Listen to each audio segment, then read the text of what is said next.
Modelo.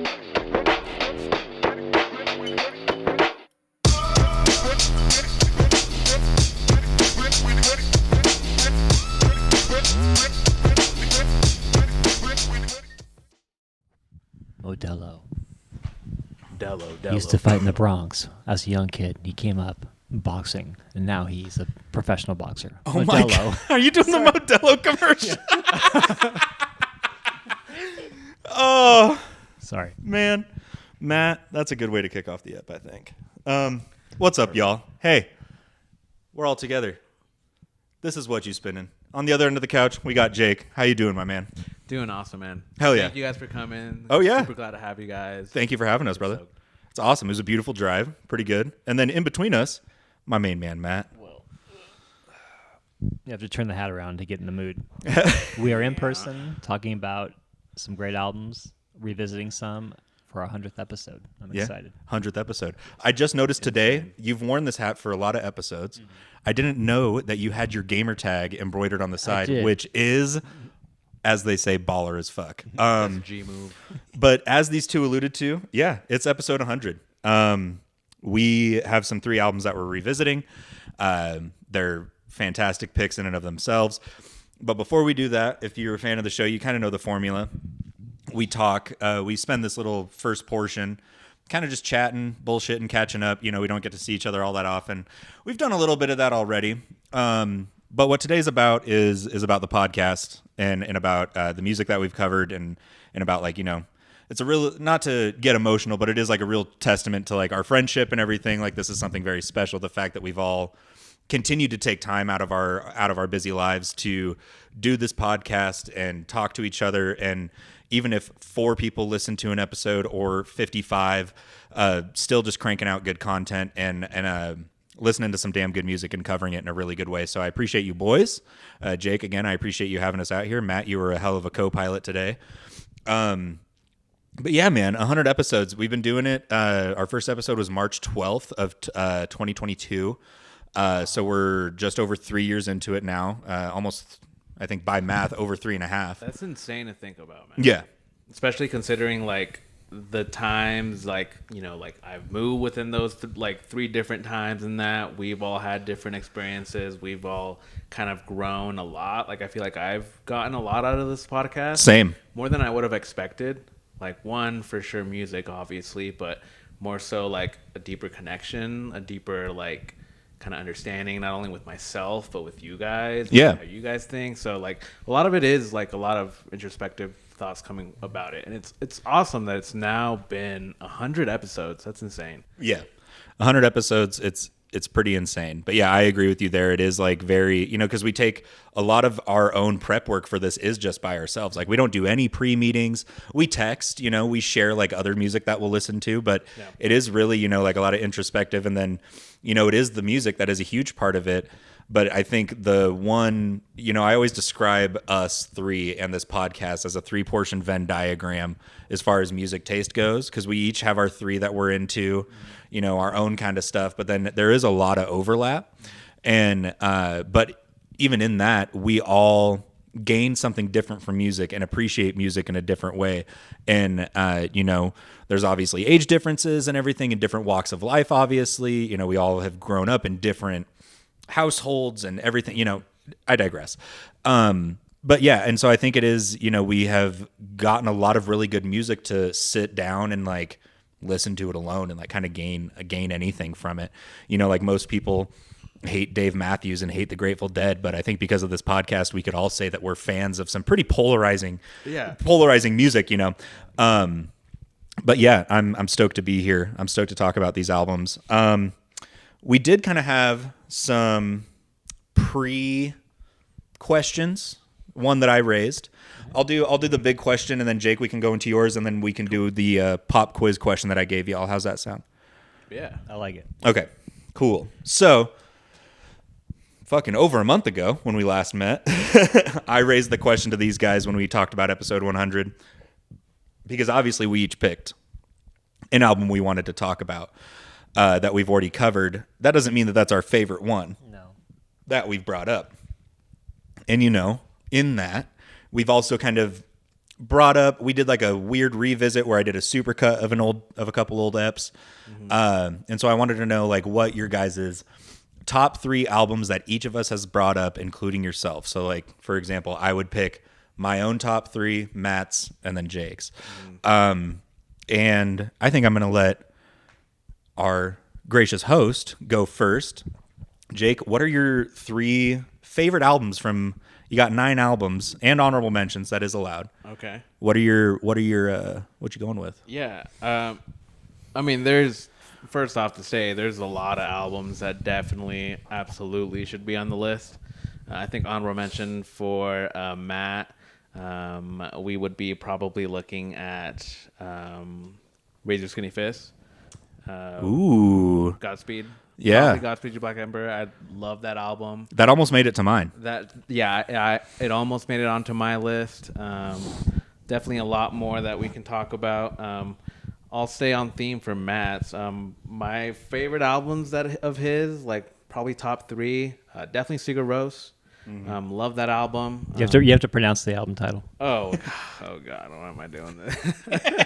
You know what it is? Aegis Brijon. That's exactly how it's pronounced. Oh, thank you. Yeah. Good job. Perfect. They would be proud. That album is like really kind of opened my eyes to like ambient work and ambient music, I feel like. And because it was one of the earlier ones that you brought up. I think it was one of my top 5 first I think it was your picks. second. Yeah, I think it it was was pretty second early or on. third album that you brought up, and I own it now because it That's really awesome. I love that. Yeah, I listened to it. I've listened to it a couple of times already, so it's definitely on my list. Great album that you brought up. Fugazi Repeater, that's another one. Your first album that you brought That was up. the first one. And I also own that. I picked it up like a week after that shooting that we did. I love this. And then Perfect Circle, 13 Step. Fantastic introduction to another,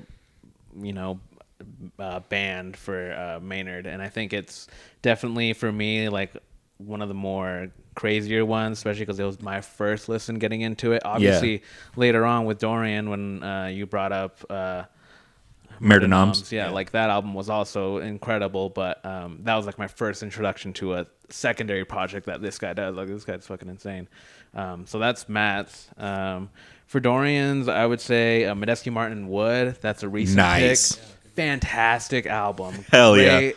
Listen, Uninvisible. It's it's great. Aphex Twin, Selected Ambient Works. That one generally, for the most part, will come up daily at some point. Oh, yeah. Either on my way to work, either when I'm cooking. Ptolemy, great track. Oh, yeah. When I'm playing Minecraft, when I'm doing anything, it's on like a lot of my playlists. And then Incendiary, 1,000 Mile Stare. Yes. That was that intensity that I wanted. That was that like just raw, guttural, like sick metal that I was really missing. And it definitely added that too. Do you have an honorable mention for mine? Ooh, oh boy. Honorable mention for Dorian. Ooh. I'm surprised. There's an album I'm thinking of that I'm surprised hasn't been mentioned from you that I've brought up. What is it? Frizzle Fry. Frizzle Fry, yeah. See, there you go. Like it could be literally like any album. You could bring up any album and it could fit just its place anywhere. Yeah. So Frizzle Fry. And then you want me to do mine also? Yeah, do yours. Cool. Yeah. So my favorite albums that I've brought up, Masana Temples, Incredible. Kikaku Moyo. I really enjoyed that album, and I feel like we all did. Yeah. Peter Cat Recording, Bismillah. I think that was one of the cooler artists that I discovered, especially from going to the show and seeing them live. Any person that will listen to me talk about music for longer than 3 minutes, I literally say, pull out your phone, give me Apple Music or Spotify, and I'm going to just add this to your list. It's such an accessible album. That Bismillah is fucking crazy. Oh, yeah. And then seeing them live and they performed a majority of that was incredible. One of the best concerts I've been to in a long time. Same. Oh, yeah. To see all those guys just switch instruments and like just nonchalant do their thing. Really cool. Yeah, the talent is unmatched, and that album is perfect. Definitely go back to that album a lot. And then doing it, the Aquatics. I think the backstory, the soulfulness, the funkiness of it really draws me into that album. Yeah. I love that album. Hell yeah. Do you have an honorable mention for yourself? I'm putting you both on Fuck, dude. honorable mention spot. I just found mine just in case. I did not write this down. This is all off the top of the dome. For me, honorable mention, probably just because talking about Alchemist, Rapper's Best Friend. Yeah. Love that album for instrumentals. I think it's. Was that definitely RBF 3 that you brought up or 5? underrated. 3. 3. Three. Nice. Rapper's Hell Best yeah. Friend 3. The Green album. Hell yeah. Terry. Terry. Terry and the beat switch in Know You're Wrong by Schoolboy Know Q. You're Wrong. Yep, Schoolboy Q. Yep. Yeah. Hell yeah, man. Those are great picks. Matt, do we want to go down the couch or do you want me to go? No, I'll go. Okay. You can wait your turn. I will. mister. What you got? I'll start with you, Dorian. Okay. I'll start off with saying that this podcast has opened my eyes to a lot of other genres and gotten me back into hip hop, which I've explained many times on this podcast, but I like to reiterate it because it brought me a new love for artists that I would have never found before. Yeah. So And that's huge to get reintroduced to a genre that you hadn't listened to in a while. I'm being very stuck in happy that for that. genre and like listening to the same things that are old and not listening to anything new was frustrating because I know there was other stuff out there. So thank you both for helping me absolutely. open that door a little bit more, crack that window. I'll start with you, Dorian. Honorable mention would be Europe 72. Nice. Never was a huge Dead Tremendous, fan, yeah, actually. but after that album, China Cat Sunflower, like I play that song for Crosby and we're just like grooving to it. That's such a good song. That whole album's great. Yeah. Crosses would be my third. Good night, goodbye, I love you. I think Yeah. that's what Good night. Good night. Goodbye. I love you. Delete. I think Yes. is the name of the name. That was like for me. It was like combining my favorite band of all time, Depeche Mode, with alternative metal, and it was just such a good mix. It just made sense. And Yeah. knowing that Chino was behind it was the perfect mix. So Yeah. great introduction. Number 2, Incendiary. I'm gonna steal a page from you. Fuck. Yes. He literally, it was one of Exactly the, how I feel about we drove, it was a 2-hour drive, obviously. That was one of the first things, because I was like, start a jam, our tradition. And that was one of the first songs that he queued up was The Product Is You off of TMS. And then number 1 was American Football. That album you brought up. I know Nice. that, like we shared tracks about that album before you brought it up, and I was like, I don't know. I wish I would have listened to that artist before, but thank you for bringing it up because it was such a great album. The guitar work, the lyrics on that album. It's one of the best indie albums we brought up, honestly, in my opinion. Yeah. And that was one that like you can almost thank yourself for like sneak tease. Like you kind of said, you dropped a never song heard by of it it. before that, yeah. And then I was like, oh, I'm going to listen to this. And then I fucking ran with it. And I was like, this is one of the best albums of 1999. Oh yeah. I'm surprised to see that. That's a hell of a top 3 honorable mention for me. What you got for Jake the Snake? We're starting with Flatbush Zombies for honorable mention. Nice. Like, 'cause Nice. that more of a recent pick, but I was like, all right, there's still other hip hop I haven't heard, and I need to dive back into these artists. So that was a good eye opener, and just so many good songs on the album. Really love that one. Number 3, Peter Cat Recording Company.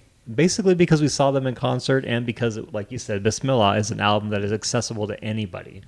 Like if you're a fan of rock music or like slower kind of ballads, this has everything in between. Like this is your album for sure.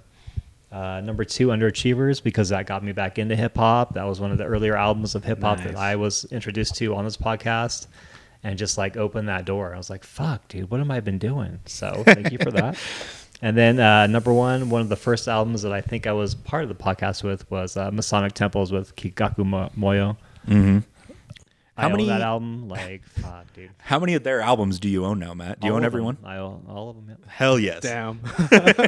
As soon as That's all you got to say. yeah, when Jake said that was one of his favorites, I was like, oh, that has to be in Matt's, and then you have to, no matter what, you have to tell me how many you own, That's and you own all of them. Yep. Hell yeah. Nice. Now, what about for yourself And then personally? for myself, to be arrogant and talk about myself, we're going to go with honorable mention Fragile from Trent Reznor and Nine Inch Nails, because that's a double album that's super relevant today and one of his best works in my opinion. Number 3, Maps from Billy Woods, one of the first Fantastic. Billy Woods albums I brought up, and it just came out and we talked about it, and ever since then it's just been like Armand Hammer and Billy Woods all day long. I love that album. Number 2, Rush, Hemispheres, because it's such a short album and there's not very many songs to pick from, and it's a banger. Hell yeah. And then Fugazi Repeater, because that's one of the first albums I brought up. Nice. I love that. That's awesome. Yeah, the Rush one is great. I love that you did the Fragile. That is those are very Matt albums. Like I can't listen to anything off of those without thinking. Like there's that's one thing that the podcast has done is like if I listen to certain stuff that like you guys have brought up, I'm always like, hey, Matt, I hope you're doing good. Hey. Like I'll hear The Trees by Rush, and I'm like, Matt, you're probably hating your life at your job right now, but hey, I'm in spirit. I'm with you, my guy. I go Kiwanuka, and I think of you. Yeah, Yes. yeah, Kiwanuka. Oh, Great album. good shit. Great picks, boys. I'll go ahead and take the wheel. I'll just go down the couch. We'll start with Jake. Honorable mention for me. This is an artist that I was pretty familiar with already, but I had never really given this album a listen. It's Madlib, Shades of Blue. Madlib takes over Blue Note. Just an incredible. I mean, you brought that up right when I was getting really into jazz and shit, and jazz fusion. And I mean, it's fucking Madlib doing Blue Note. Like if there's two things that I respect as far as music opinions go, it's the people behind Blue Note and Madlib. And so I'm like, if they're picking this and Madlib's doing it, that's a match made in heaven for me. We literally spun that last night. It's still on the record. I thought I was like, that looks like it. Hell yeah. But then number 3 for me is Hers, Songs of Hers.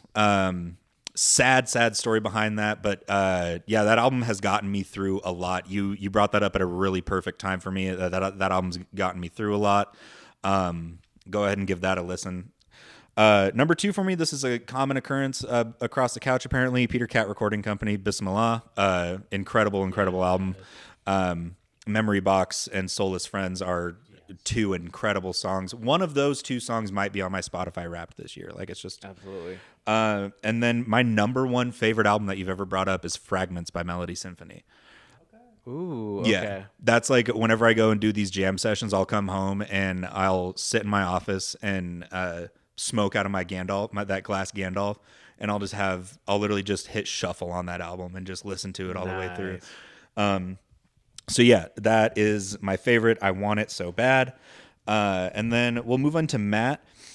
I do have to mention, I crossed off mine and Matt's honorable mentions and replaced them as soon as we got here. So I do have to mention that Fugazi Repeater was my honorable mention until we got here. But then Matt and I listened to a couple of tracks off of one of his albums. And my honorable mention is Dave Matthews and Tim Reynolds live at Luther College. I was kind of in the same boat. I was like a little more into Dave Like I was like a little more accepting, I would say, of Dave Matthews. Which but is then why I brought it up. Yes, exactly. And then I heard that and I was like, oh, there's like no other way to listen to Dave Matthews Band. Like this is incredible. 41 Jimmy Thing. I wouldn't be surprised if one of those songs off of that album ends up in my Spotify Wrapped. Number 3, kind of going in the same vein, Bela Fleck and the Flecktones, live at the Quick. Oh, yeah. That was the last clip we ever did out of the podcast because of Jacob's amazing Banjo-Kazooie reference. That was so good. That's You're on our welcome. YouTube as a short. That's on our Instagram. Go ahead and take a peek at that. Number 2 for me, this is I think this is another earlier Matt pick. This was like 2 houses ago for you.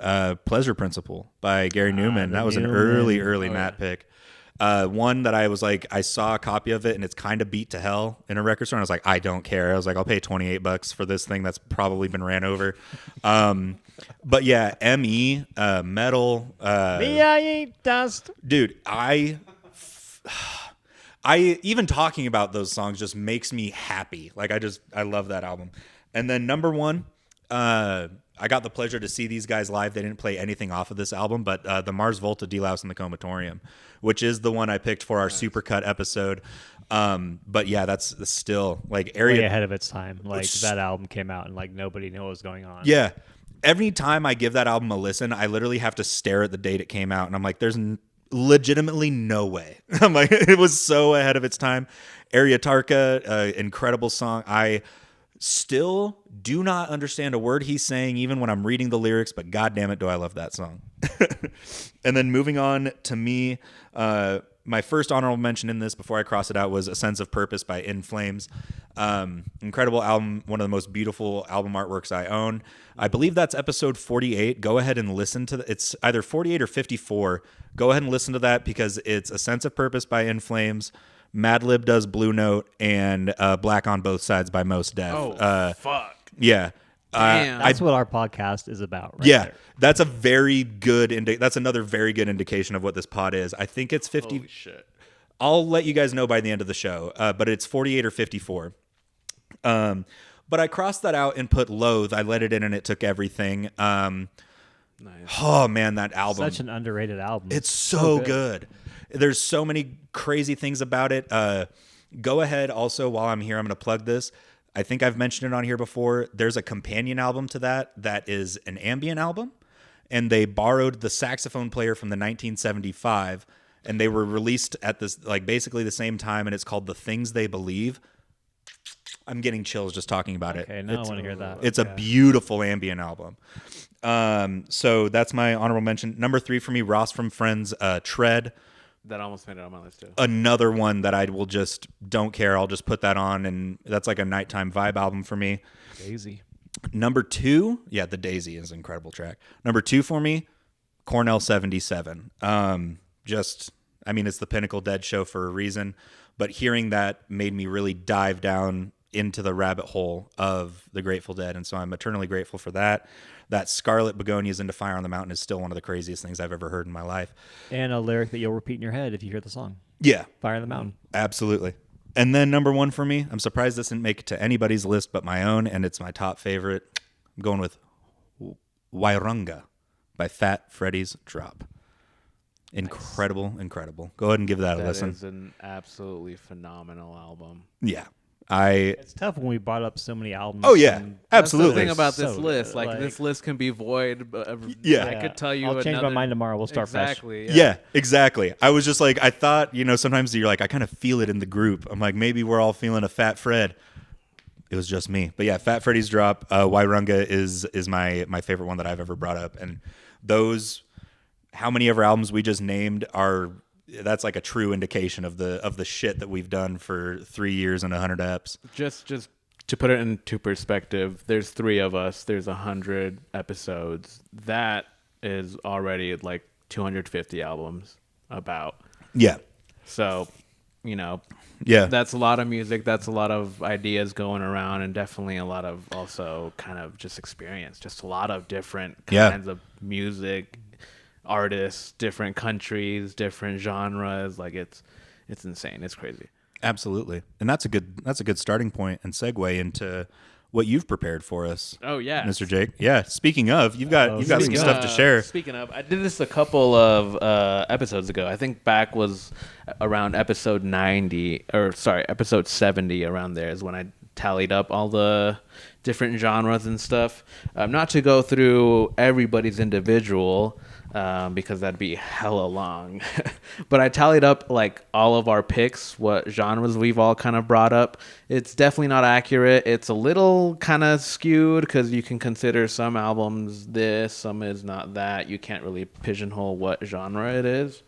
But for hip hop, we've brought up 79 albums. Sounds about right. For anything like rock related, 92. Does that include like metal and stuff? That includes like metal, Yeah. That stuff sounds like about that. right. That sounds about right. That sounds about right. EDM I kind of put as like either ambient or like For sure. instrumental or electronic, what have you. We have 21, indie 28, soul or like funk, if you want to put that in a genre, 17. And then miscellaneous, that being either your R&Bs, your international, your ambient music, kind of 9. Nice. So it's just what I kind of tallied up. I kind of just scratch papered it after. But majority of our episodes were hip hop and rock. Like somebody for sure brought up some sort of rock, some sort of hip hop. And then some other stuff along the line. But it was really cool kind of seeing the numbers, seeing each of us like what we were kind of more focusing on, more listening to. I feel like we do that too. Like you said, ambient or not, hip hop and the rock. Like one of us will have that hip hop pick and a rock pick, and then like something a little bit more abstract. And I think that carries out throughout the weeks that we do it. Yeah, it's like our painter's palette. There's a little bit. You're gonna get 2 things that majority of people will be able to get into, and then one that'll throw even the 3 of us off. Yep. And I have a feeling that's what episode 101 is going to be, judging by the conversations we've had about it. But anything else before we move into what we've been listening to and talking about some stuff that's come out recently? No, I'm just stoked that you guys are here, that we're doing this in person again. It's been so long since we actually met up, sat down, and talked about it instead of being like over video or whatever. Yeah. So this is definitely a lot more kind of personable, and like I feel like a lot more that we can kind of. It's more comfortable. Yeah, exactly. Like, I don't know. It's just it's not a bad thing being on camera and being away from each other, but I think when we're all together in the same room, it just adds to that vibe where we can all just be in sync talking about each pick. Yeah. Shout out Justin Timberlake. And sing Joy Fatone. Hell yeah, guys. Well then, Josephine's like, there's too many chords in here. Podcat. Got a podcat again. Always a podcat, no matter where we go. Well, what has you guys listening to anything cool that you'd like to share? Anything like that? Or do we just want to talk about the album that's come out so that way we can segue into to today's material? I will say I just got back from LA, went to a couple shows over there. But on the drive up, listening to a bunch of music, listening to Manu Dibango, shout out. It's like R.I.P. He's like a Cameroonian jazz musician, but he like does sax pretty fucking good. Definitely give him a listen. I think his album African Voodoo is definitely one to listen to. Went to go see Pink Pantheress and Bad Bad Not Good. Bad Bad brought out Baby Rose, VCR, and then the dude that sings Time Moves Slow, he was there. He showed up for the last song. Hell yeah. Pretty fucking cool. But yeah, that's what I've been listening to. Definitely a lot of Mano Dibango. Definitely give that a listen. Hell yeah. Nice. I've been diving back into Sleep Token, some of their early discography. Nice. They have a new album out called, I think it's Even in Arcadia. Yeah. Really good album. I went back to one of their EPs called 2 from 2017. There's a song called Nazareth that I've shared with you guys before. Really cool song. Hell yeah. And then what else was I getting into? This is the new album that we're going to talk about here in a minute. Yeah. Hell yeah. Sounds about right. I have been getting high and playing Devil May Cry 5 special edition a lot. And in that, I've been listening to a lot of Absolute Elsewhere by Blood Incantation. I've kind of talked about that album before. It's like doom metal, but they do the album's like laid out in suites, and so you'll get like some crazy like, you know, and the instrumentals are sick, but then you get this like crazy soundscape, spacey synth stuff. That's really fun.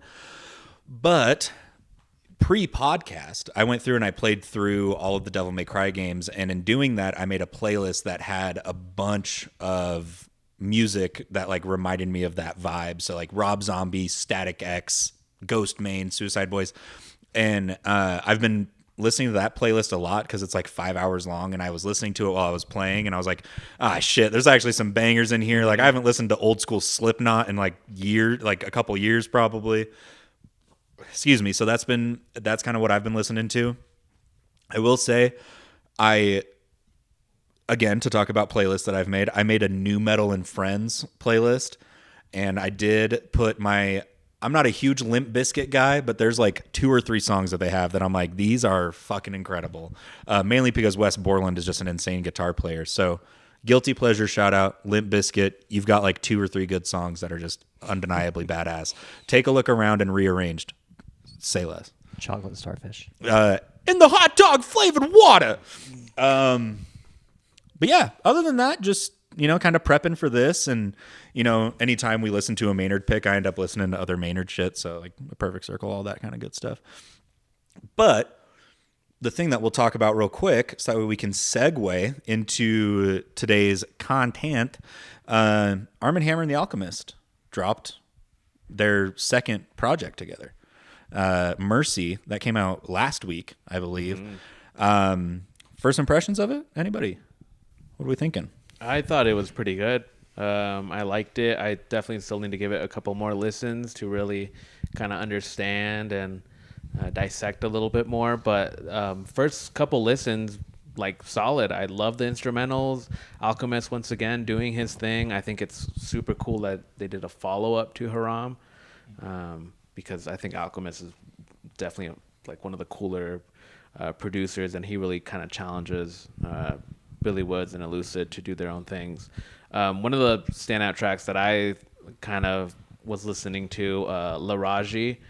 Yeah.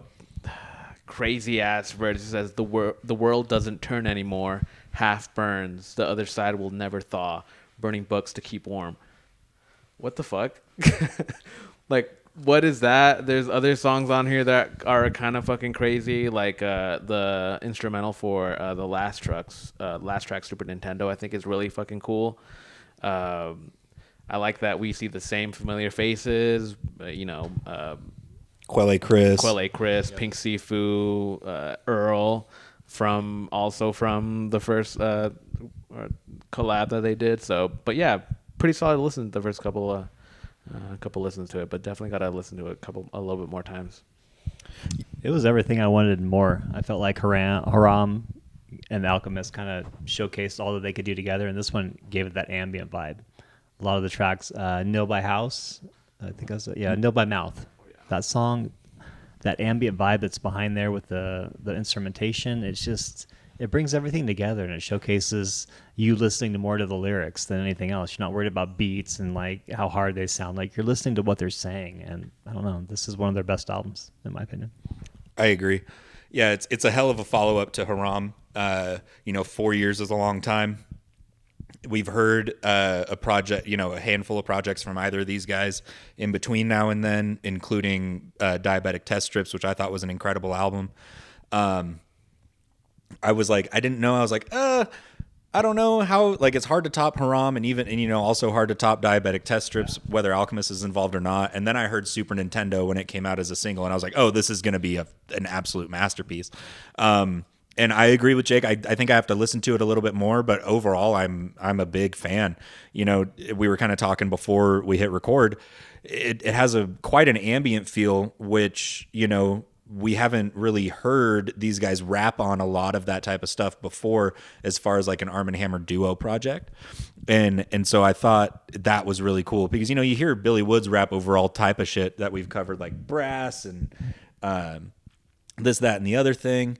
And so it was good to hear Alchemist kind of branch off even from Haram in its experimental kind of instrumentation. She bumped it with her nose, and yeah, she's hey, Podcat. What are you doing? Podcat doing cat things. Come here, girl. But yeah, no, I agree. I was a big fan. I think Super Nintendo is still probably my favorite song off of the album. Just Billy's line, we had a good time, don't let him say different, we were drunk and high watching Intervention. Like, that is that line fucking resonates with me. Like, that's like almost as personal a line as I've heard in my entire career of listening to hip hop. Like, that's crazy. And then Nil by Mouth is incredible. Scandinavia is another really good standout track for me. But yeah, it's really good to hear all three of these guys kind of branch out, and then the familiar faces, Pink Sifu, Quelle, and then Earl Sweatshirt. I mean, you hear any three of those artists collab with any of these three artists, and you're in for a damn good time. So yeah, I'm a big fan. But with that being said, shall we? We shall. We'll be right back. It's Whatchu Spinnin' episode 100. Thanks for sticking around for the first half hour plus of us reminiscing and talking, and but it's time to get into the nitty gritty, and we're gonna kick things off by talking about an Arm & Hammer project. But go ahead and stick around for me. We'll be right back. It's Whatchu Spinnin', episode 100.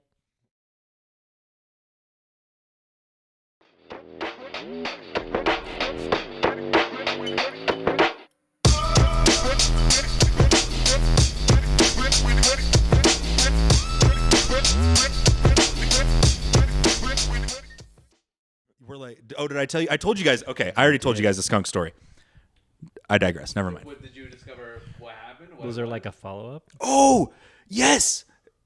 I didn't tell you guys what happened. No, we don't know what happened. So their neighbor right next door has a boxer that's a fucking numbskull and was out rooting around, and everybody knows that there's skunks out here. This dog's a dumbass. What did he get himself into? A whole den of them. Wow. A whole den of skunks. Yes. And then is like, you know, runs through the doggy door, and everybody's like sitting there. They just had dinner, so they're all sitting on the couch, and he just jumps up like a family dog, starts loving on everybody. My God. They said like one of them stayed home from work because they'd have all their doors and windows open, and then even for like a whole day and a half, like, dude, a dog, like, The dog just runs in. yeah, because the dog doesn't know any better. It's just like, you know, running up. Had to fucking bathe him in bleach. Yeah. Tomato soup. Yeah, but anyway, to connect back to the Jeremy receipt paper, that night I was sitting in the office smoking my Gandalf, and I was like, God, this weed I'm smoking isn't that skunky. I was like, I smell it like on my fingertip. And so I literally just like stripped down to my skivs in the office. With pipe in hand. With pipe in hand. Like literally, I was like stripping and just took my pants off and threw them in the wash and washed my whole wallet. And so like I had photos in there. I had like, oh shit. I had like photos in there that got ruined. I had like a list of, I had like a post-it note that I had like some important like math that I was doing. And then I opened the wallet and then literally pink misted that receipt paper. Was just pink seafood as wallet. Just pink seafood all in my wallet. It was just disintegrated. I was like, no. And literally the only thing I saw was the arms raising. Yeah. That was the one piece. I was like, yes. At least Eddie. Eddie, I love you. Edward. Why are you hurting Daddy, Eddie, Edward? I love you. So good. So yeah, that was the unfortunate demise of that. I was like, oh, fuck. Great story, though. Yeah. Well, the next day I was like looking for my wallet to leave for work, and I was like, what the fuck? And then I opened it, and it was just like, anyway. Was way funnier than I thought it was going to be. Fuck. I'm crying over Thank that. you. Thank you. Leave that in. Leave it in. Yeah. Okay. The dog, the visual of the dog, because it's like a family of like 4 or 5 we're talking about just on the couch, you know, probably watching their own Thursday night football. Hell yeah, go Rams. And then dog just comes in smelling up to high hell. But let's talk about things that don't stink. Yeah. And this album's pretty sweet, actually. And it's my main man, Matt, his pick. That's me. So go ahead and let us know what you're bringing up, what episode it was from, if you can remember. You know, I don't remember the episode number, but I'm going to have you help me. Episode 10. Okay. And this was before my time, so that's why I brought it up, because it's an album that was brought up, that it was introduced to me as far as the artist goes. It brought me back into the hip-hop game for modern times and not listening to old school stuff and kind of getting into what was relevant. So we're going with 2021 Haram by Armand Hammer. Oh, allow me to show the Alk edition. We've got 2 versions, people. We don't fuck around. Sorry, I brought every album that we brought up because I own them all. The more PC-friendly, non-PETA version. Yeah, this is the Alk edition, which has, I can never remember the name of the song because I think it has a bonus track. It has a bonus track, something, but it's really good. I know that sucks, but yeah, here's the Alk edition. It has a bonus track on it that I can't remember the name of, And but Dorian it's good. offered to give that album to me after the podcast, so No, because very thoughtful. Well, no, because Matt, you had both copies and you sold them both, so that's your own. You made your bed, you got to line it. Anyways, 2021 was a great year for hip hop. I was looking online to see what other albums came out in that year, and we've got releases from Kanye and Isaiah Rashad, other albums that were just like probably a little bit ahead of what this album, when it was released. This one got overlooked apparently. It's a little different. It's a bit more abstract. BoJack, a couple of Bo them. Jackson was another one. Shout out also episode 10. Yeah, this album for me it kind of was full circle for me and allowed me to kind of embrace hip hop again and be like, there are other artists out there that have really good lyrics and amazing beats behind them, and you need to open your mind to that. And this got me into it. And so instantly I became a fan of Billy Woods, Lucid as well. 2 completely different artists in their own right. Like Billy Woods is more, I think, introspective and a little bit more, I think, relatable. And I think Lucid adds that like abstract and like, you don't even know if he's rapping. Like, you don't even know if it's hip hop because he's so different. And I think that's what sets him apart from other artists out there. Like, he is not like anything you've heard before. And you have to appreciate where he's coming from because some of the bars he spits are completely out there. And lyrically, I think he's ahead of his time, honestly. But Haram brought me back into hip hop. So many good tracks, so many good appearances by other artists. And then The Alchemist. I had never heard of The Alchemist before this album, so thank God I was able to join your podcast and become part of this, because it's opened my eyes to so many things, and I appreciate you guys both. And absolutely. What'd you guys think? Yeah, I think I have kind of like a similar-esque kind of experience with this album. I remember it was before you got hired, Matt. Jake and I were talking like this podcast was like more or less a year in the making before we ever hit record on anything. Because Jake and I were talking hip hop, and you were you were always like, "Have you heard of this? Have you heard of this?" And I was doing the same. And I think both, and this is funny that it's episode 10, both of these albums, this and Bo Jackson by Boldy James and The Alchemist, I hadn't heard a lick, and I heard like maybe 2 songs off of each, and I was like, "Yeah, I'll buy your spare copy," just for shits and gigs. And I did, and then I was like, I spun it at home, and like the place I was living at the time wasn't like ideal for spinning an album and getting a good experience the first time you listen to it. And so then I was like, I like got into it pretty heavily, and I was like, I don't think I was prepared for what this album is. Like, to be quite honest with you, like I was familiar with The Alchemist. I had heard Terry. I had heard Know You Wrong. Like obviously RBF, all those, like those are great tapes. I was familiar with The Alchemist, but I had obviously never heard of Billy Woods or Elucid, let alone Arm & Hammer. And every time I was listening to this early on, I was like, what the hell is this? It just every song has something that'll bring you back. You know, you've even got deeper cuts like Wishing Bad and God's Feet that you're like, what the fuck?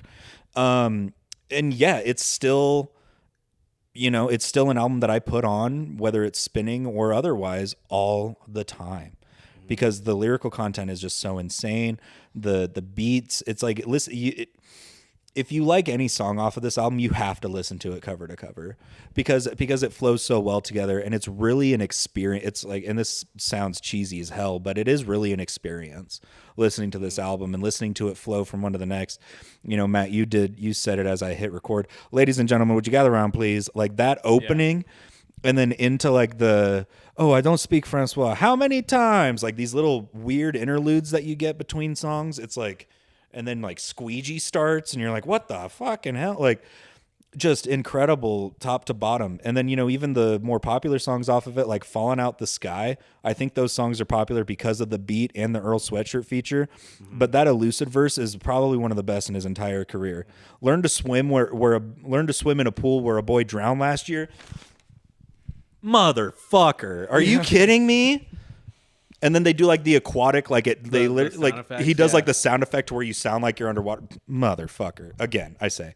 But yeah, so just insane. I'm so glad that you decided to pick an album, not one of yours, and that you brought this up. It's also why I picked mine, because I wanted you to be able to talk about that. And you know, I think we all did a really good job of picking pre-Matt, what is it? BC before, so BM before Matt. Before Matt. Yeah. Episode 10 BM before Matt.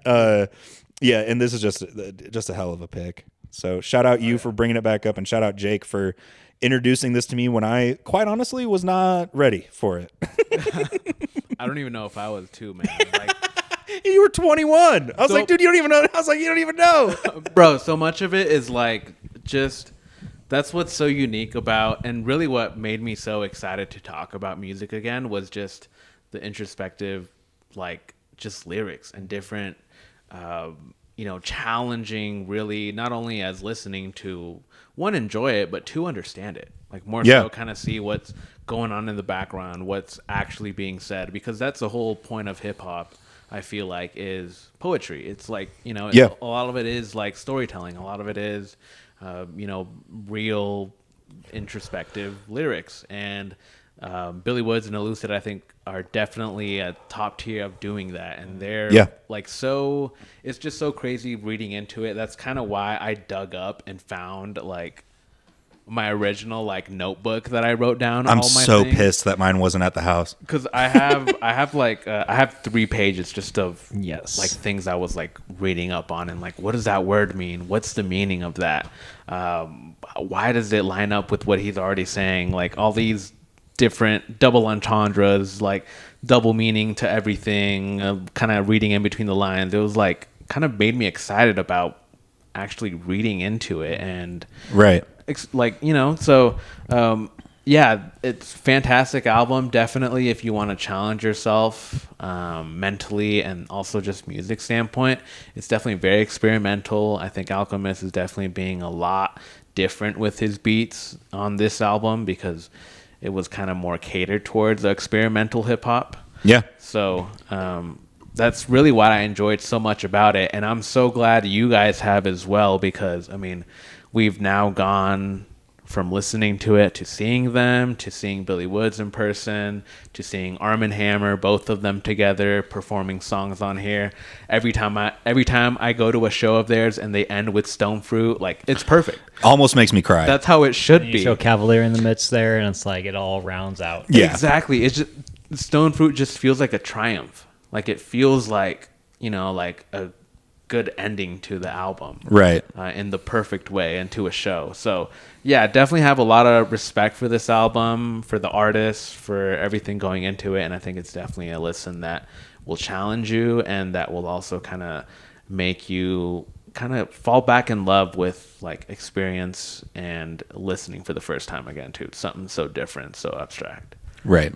I think it will too if you're a fan of like me coming from that tribe called Quest and early 90s conscious hip hop. You're like, what else is out there? And you don't hear a lot of that. You hear a lot of the drill rap and the, even though after graduation like that genre kind of died down with the gangster rap. Yeah. Like there was still the drill and the like bitches and money and what I have. Trap rap. You Yeah. don't hear any of that with Armand Hammer. You never hear any of that. Like they are being relevant to their own life experiences in a more relevant way to where the listener can be like, okay, I can actually picture that, whereas maybe they can't picture that with the more gangster lifestyle. I don't know. It's for me, it's more accessible.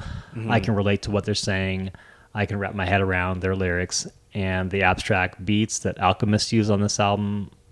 Like you're not going to hear anything like that in the last 4 years. And I know this album's about 5 years old now, but like bring this up to anything right now and you're not going to find a comparison. This is an all-star pick, and to be honest, like there's nothing out there that sounds like this, and that's why I think it's so unique. And I think these two artists are overlooked. Mm-hmm. Anytime that I'm listening to music with people that have not heard of this artist or Billy Woods or Lucid, I bring it up. I'm like, you need to listen to this album. And I'll go to a Lucid's discography and I'll go to Billy Woods. I won't just go to Armand Hammer. I'll go to everything because there's so much good stuff that they put out in the last 5 years that it needs to be heard. Like there's other stuff that they've been doing that's, it's super conscious and it's like, it's relevant. Like, I don't know. I think like a lot of people that are into hip hop right now should open their ears to this and experience it.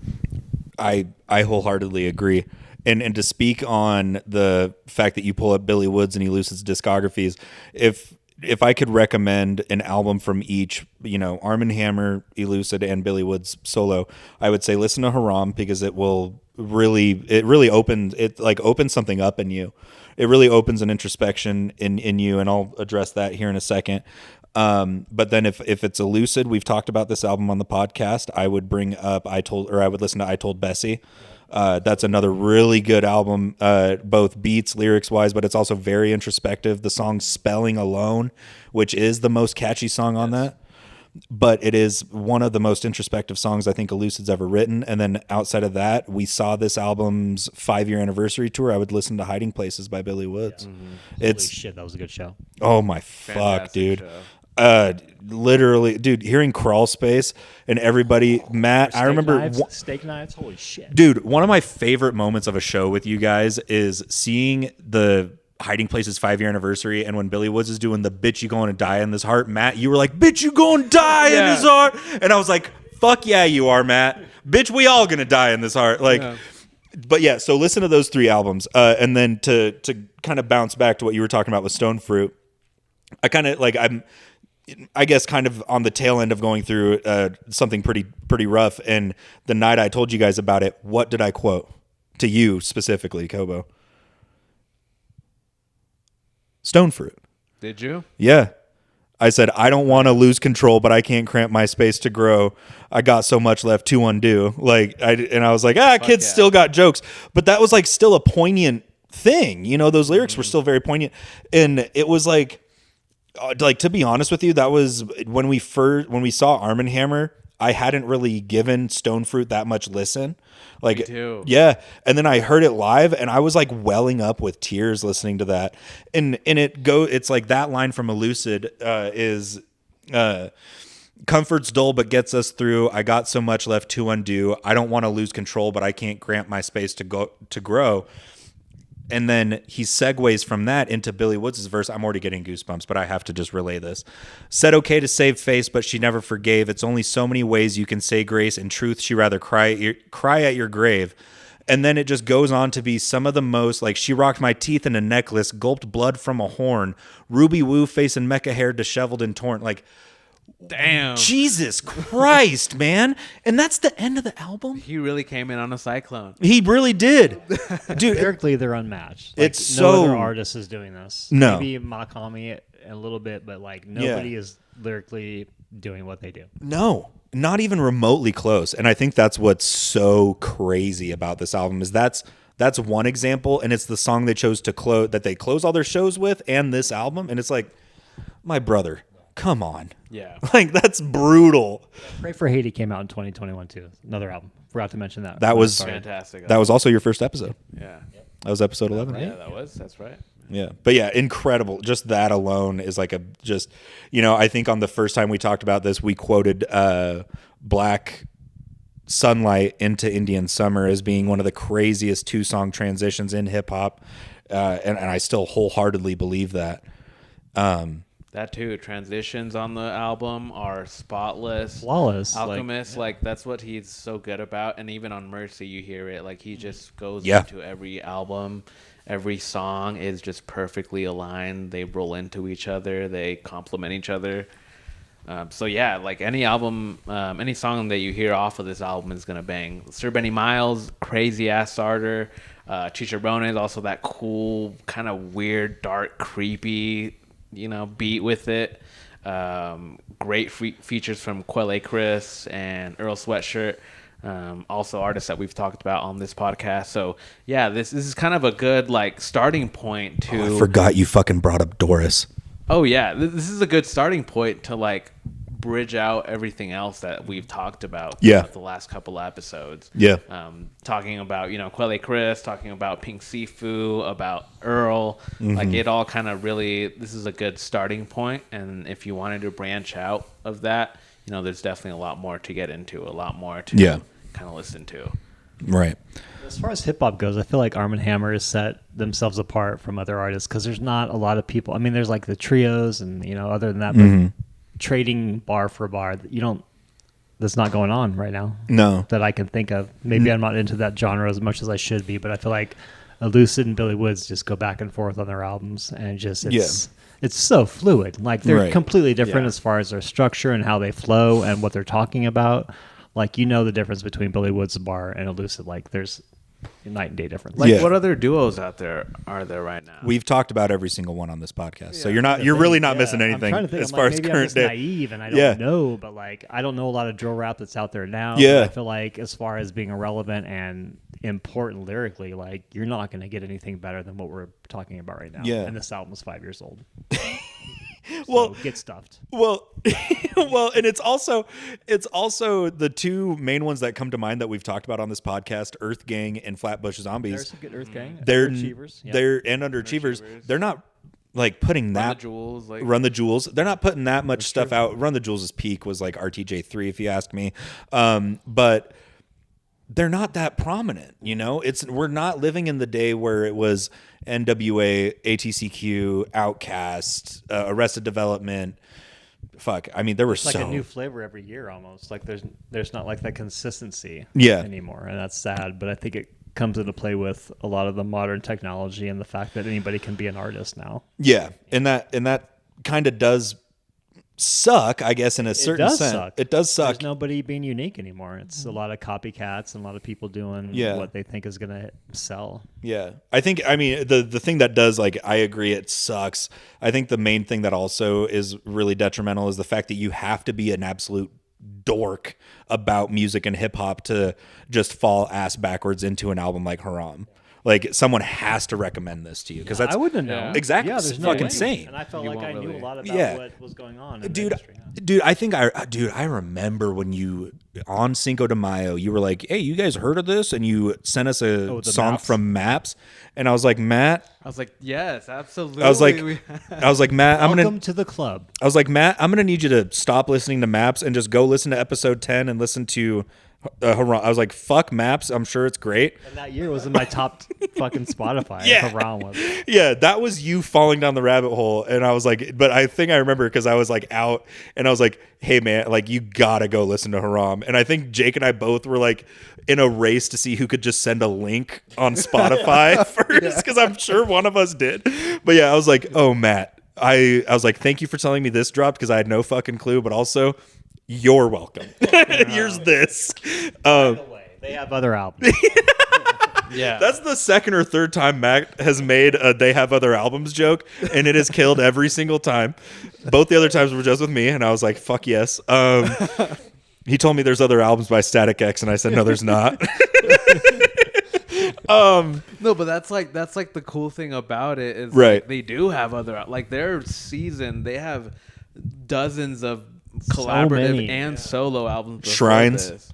Race music. Shrines, Paraffin, fucking Paraffin. like a bunch of different other albums you should absolutely go check that came out before this with other producers, with August Fannin, with different other people that you can also listen to. But Alchemist, I feel like was kind of new. He was getting into a little bit more of like underground, so Yeah. definitely made more abstract and experimental beats with it and Yeah. samples that came with it.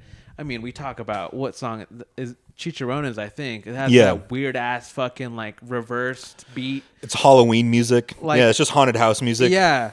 Insane, man. So, yeah, I mean, I'm still, and I was telling you before this, I made the joke about this earlier, but I'm still bummed out that we have somewhere, it's floating in the void. It's in never-ending world, the but one that didn't get recorded. The one that never was. The one Yeah, that the never true was. lost tapes. though, yeah, where we had probably like an hour, like Plus, like, an hour. just talking about Haram? Just Probably talking about 30 to Haram. 45 minutes just talking about Haram. But I mean, honestly, like, I'm glad that we got to talk about it again because this is probably way better. But to talk about the lyrical content and shit and like how relevant, relatable it is. I'm sorry, I keep kicking you, buddy. But Matt, this was the song that you first picked us to play when we were out back smoking. Squeegee. Again, I'm going to reference a Woods. Not one of my favorite tracks. Like the first 4 tracks are like probably my favorite. Yeah. But when you dive into this album, Right. Yeah. And then you get stuff like I mentioned earlier, like God's Feet is one that like if your second listen, that one will catch you and you'll be like, wait a minute, where was this the first time? And it's like, oh, it was there. But Squeegee, Woods opens up with the line, he put together about a good 2-3 weeks, up early, hit the park, sun, rain, sleet. And I looked into this because I was so captivated by that lyric. I was like, what the fuck does this mean? And I started looking into it, and he said that it's about a guy who decided to make a mega life change because he was like pretty close to gangbanging. You know, he's doing a lot of drugs, like all this stuff. And then you hear in that he's like, he gets encountered by his old friend group to smoke weed and all this stuff. And he's like, just so you know, it was no disrespect.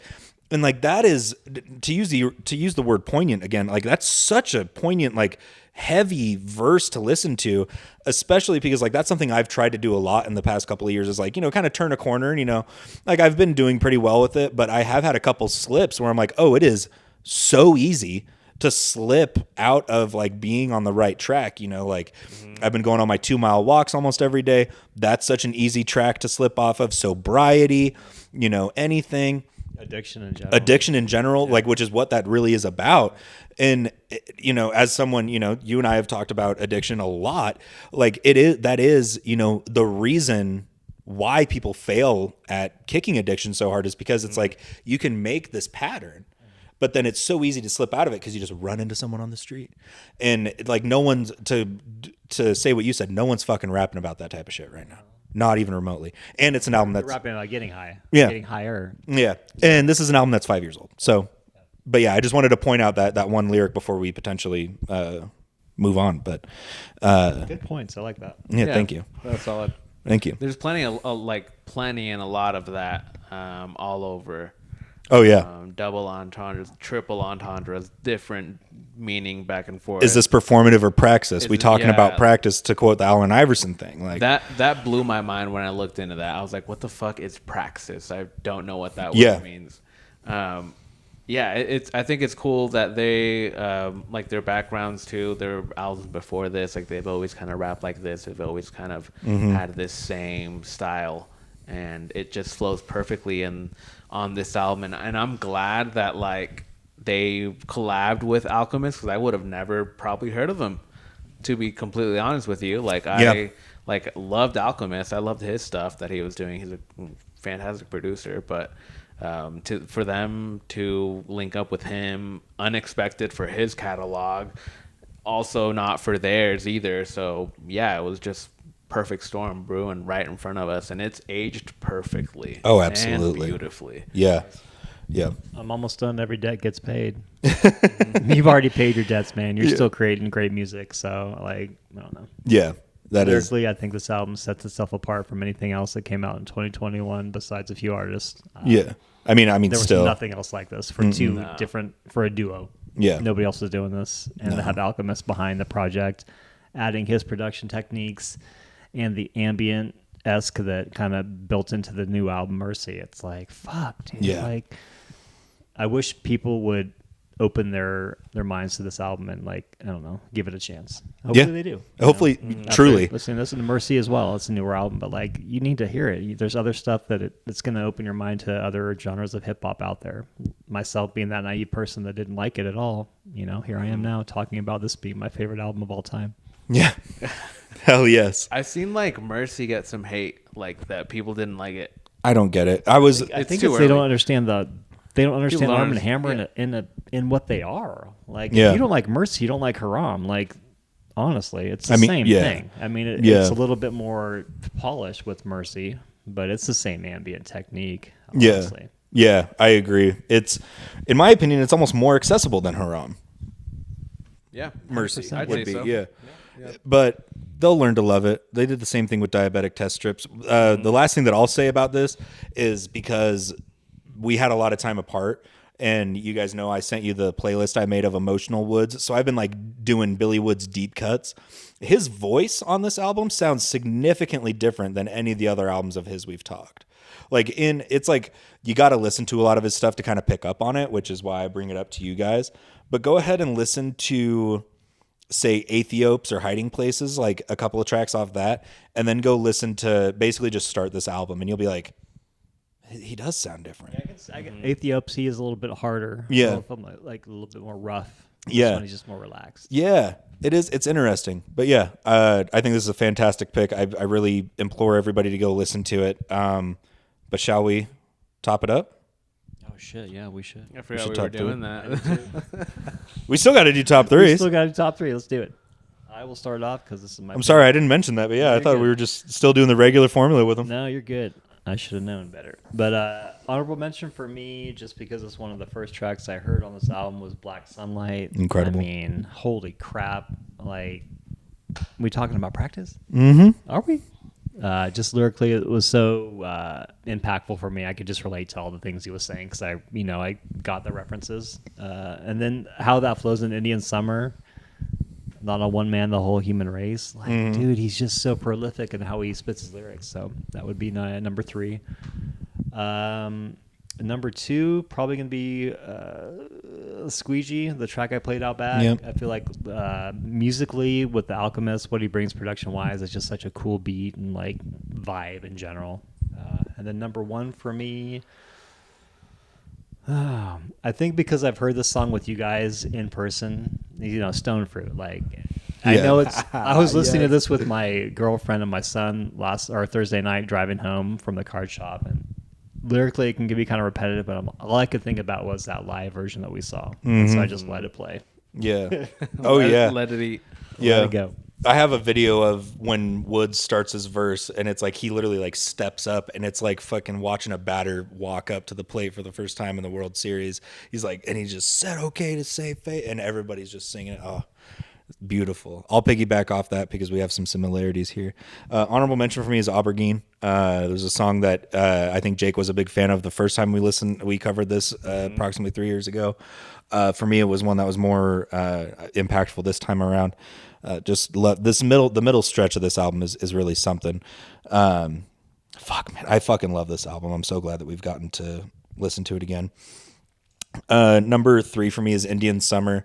I used to cut grass and smile like I meant it. We squatted in the shade when the mower's overheated. Like, it's literally a song about witnessing people sell crack and weed out of a trap house. That was another one of your picks in your top 3 at last time. It was, yeah. Sometimes like you can't some of these you can't knock off. And the number 2 for me, Squeegee, just because I finally dove into that Woods verse, and yeah, just that he put together a good 2-3 weeks, and it's like fucking can't fault. It's almost like he's saying, and you can't fault him for that. He did do 2 to 3 good weeks. And the number 1 for me, basically the same thing. You know, I talked about how impactful this song is to me lately, and Stone Fruit, man.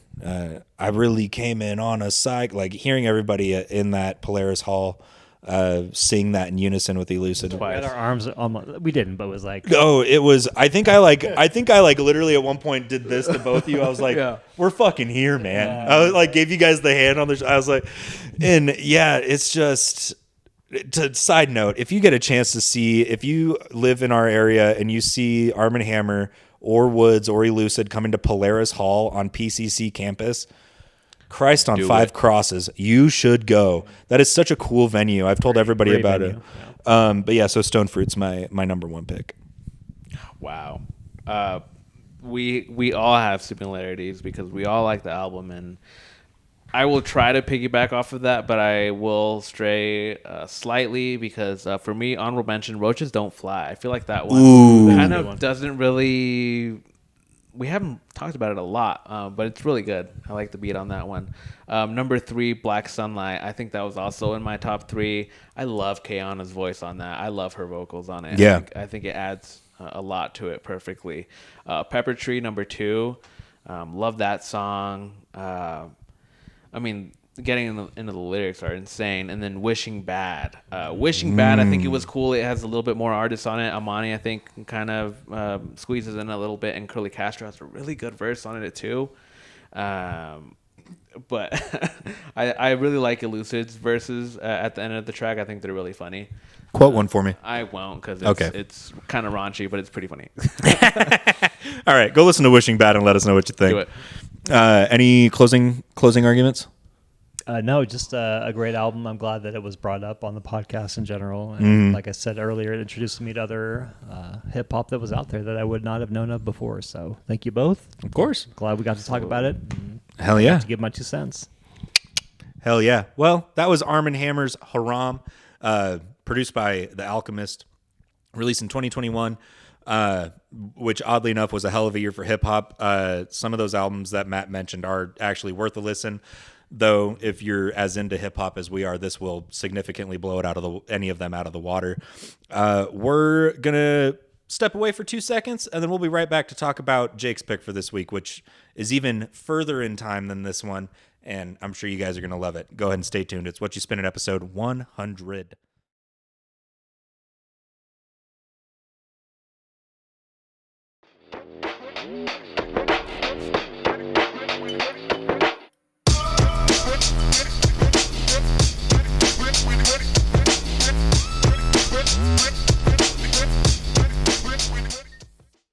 We like to cuddle with our albums at night.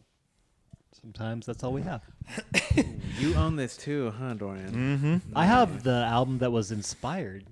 Ooh, is it the Ibrahim Ferrer? Mm-hmm. Is it that one? Yeah. Nice. That's a good one. I need to get this one though. Yeah, it's good. Go give Callie a visit. I haven't been in there in a while. I should. That's where I got it, and when I bought it, she was the one working, and she was like, "Oh, hey, blah, blah, Buena Vista." I was like, "Yeah." I've seen them 3 times live. More or less. But no, like I think she actually quoted like some of the history behind it and stuff, and I was like, "Yeah, because I know there was 20 members. I know." Yeah, okay, I know. I was like, this is the coolest place of all time. Because it was only like my second or third time in there because I bought it right after we covered this. And Moon Rock, Ooh, nice. great establishment. Love you, Cali. we'll shout him out again Shout out Moon Rock. at the end when I do my spiel. But yes, please I gotta shout go out back Callie. over there, visit, Yeah. pick up Same. some records. She asks about you guys anytime I see her. She's like, how are the guys doing? I'm like, they're great. It's like Kobo's out in fucking Bend being a goof. Desert country. But yeah, this album that we covered on episode 4 is quite magnificent, and it's Jake's pick for this episode 100 of Whatchu Spinnin. We're back and we're ready to chat about some good stuff. Jake, what album is it? Yeah, it's Buena Vista Social Club. Came out in '97. It is, we talked about it early on in the episode when we first started this podcast. Kind of a cool Cuban fusion of music that was going on at that time, but more so kind of really brought out a bunch of those prominent artists in Cuba. Excuse me. Like, Fed, what's that guy's name? Soya, I think, or something like that. But like a couple other different, like very prominent artists, like that were popular in like the 40s and 50s in Cuba, that kind of came out of retirement, and they're performing. They're 80, they're 90 years old, but they're giving their all. And throughout the album, I mean, you kind of hear they have different upbeat tracks. You have a kind of like a cool, mellow, like jazzy introduction with Chan Chan, and then a couple of there's other songs that are calmer. There's piano ballads on here. It's all over the place. And different artists, different vocalists, musicians playing all throughout of it. So when we initially brought it up, I thought it was really cool that we all kind of appreciated the very different, like, not only historical, but like world music in general, because I think that's what's so unique and cool about different cultures and different countries, because they play not only with style, but with rhythm, with different instruments, different, a bunch of different things that they use that is not common that we typically see in most popular music. So a lot of that, and also to go with just the group itself and the history behind it all, was an album that I definitely thought was like important to bring up like right away. So that's kind of why I brought it up so early on. And I'm glad that we're able to talk about it again, because it's definitely one that for me, it's resonated a lot. I've kind of been listening to it more and more, and I try to recommend it if I can. And like, I've played it at work a couple of times recently, and people are like, oh, like, what is this? And like, someone like knows what it is. And it's kind of cool seeing the different aspects of people when they bring it up or they recognize it, to see like their experience, what they have with it, because it's very much like a story also. Like, there's a lot that goes into it with this album. Yeah, the story just it's the story alone is pretty significant and pretty interesting, right? Like, it'll make anybody want to listen to the album, but then it also works in the opposite direction, right? Like, you listen to this album and you're like, Buena Vista Social Club, like, that's such an interesting name. The album cover is damn near iconic. Like, I'll put this on my album walls that I post on Instagram, and almost every time I have somebody replying to the story being like, BVSC or Buena Vista, hell yeah. And I'm like, yeah. So it's like the people that know it love it. And yeah, the music, it's so unique, and it's, you bring up a good point. Like, this is the good part about bringing up music from other cultures, right? Is that they have their own unique sound. And then if you even like look at it even more in depth, the way that they write music is so completely different, because we all know what ballad means, but we don't think of songs like the ballads that are on here, right? Like, these piano ballads, like we think of fucking November Rain by Guns N' Roses, and then but it's just very interesting to hear something like this. And this was so early on, and I'm so glad that you brought it up when you did, because I was really into like listening to anything and everything, and I was like, oh shit, like Latin music, or it's like Cuban music, Spanish, whatever you want to call it, stuff that would be on the Spanish joints playlist, as you call it, Jake. This shit is incredible. And then also, like I said, when we announced what these albums were going to be, this is an album that's very indicative of the world stuff that we would go on to listen to on this podcast, whether it was from this type of, area or region or Japanese stuff. But yeah, this is, I think at first glance, a lot of people would be like, this sucks. And it's like, no, actually listen to it, because De Camino a la Vereda is one of the best songs ever written. Like Chan Chan, like, yeah. Like all of these songs are so good. And it's another one that I'm like, if you're at least slightly interested, give it a peek.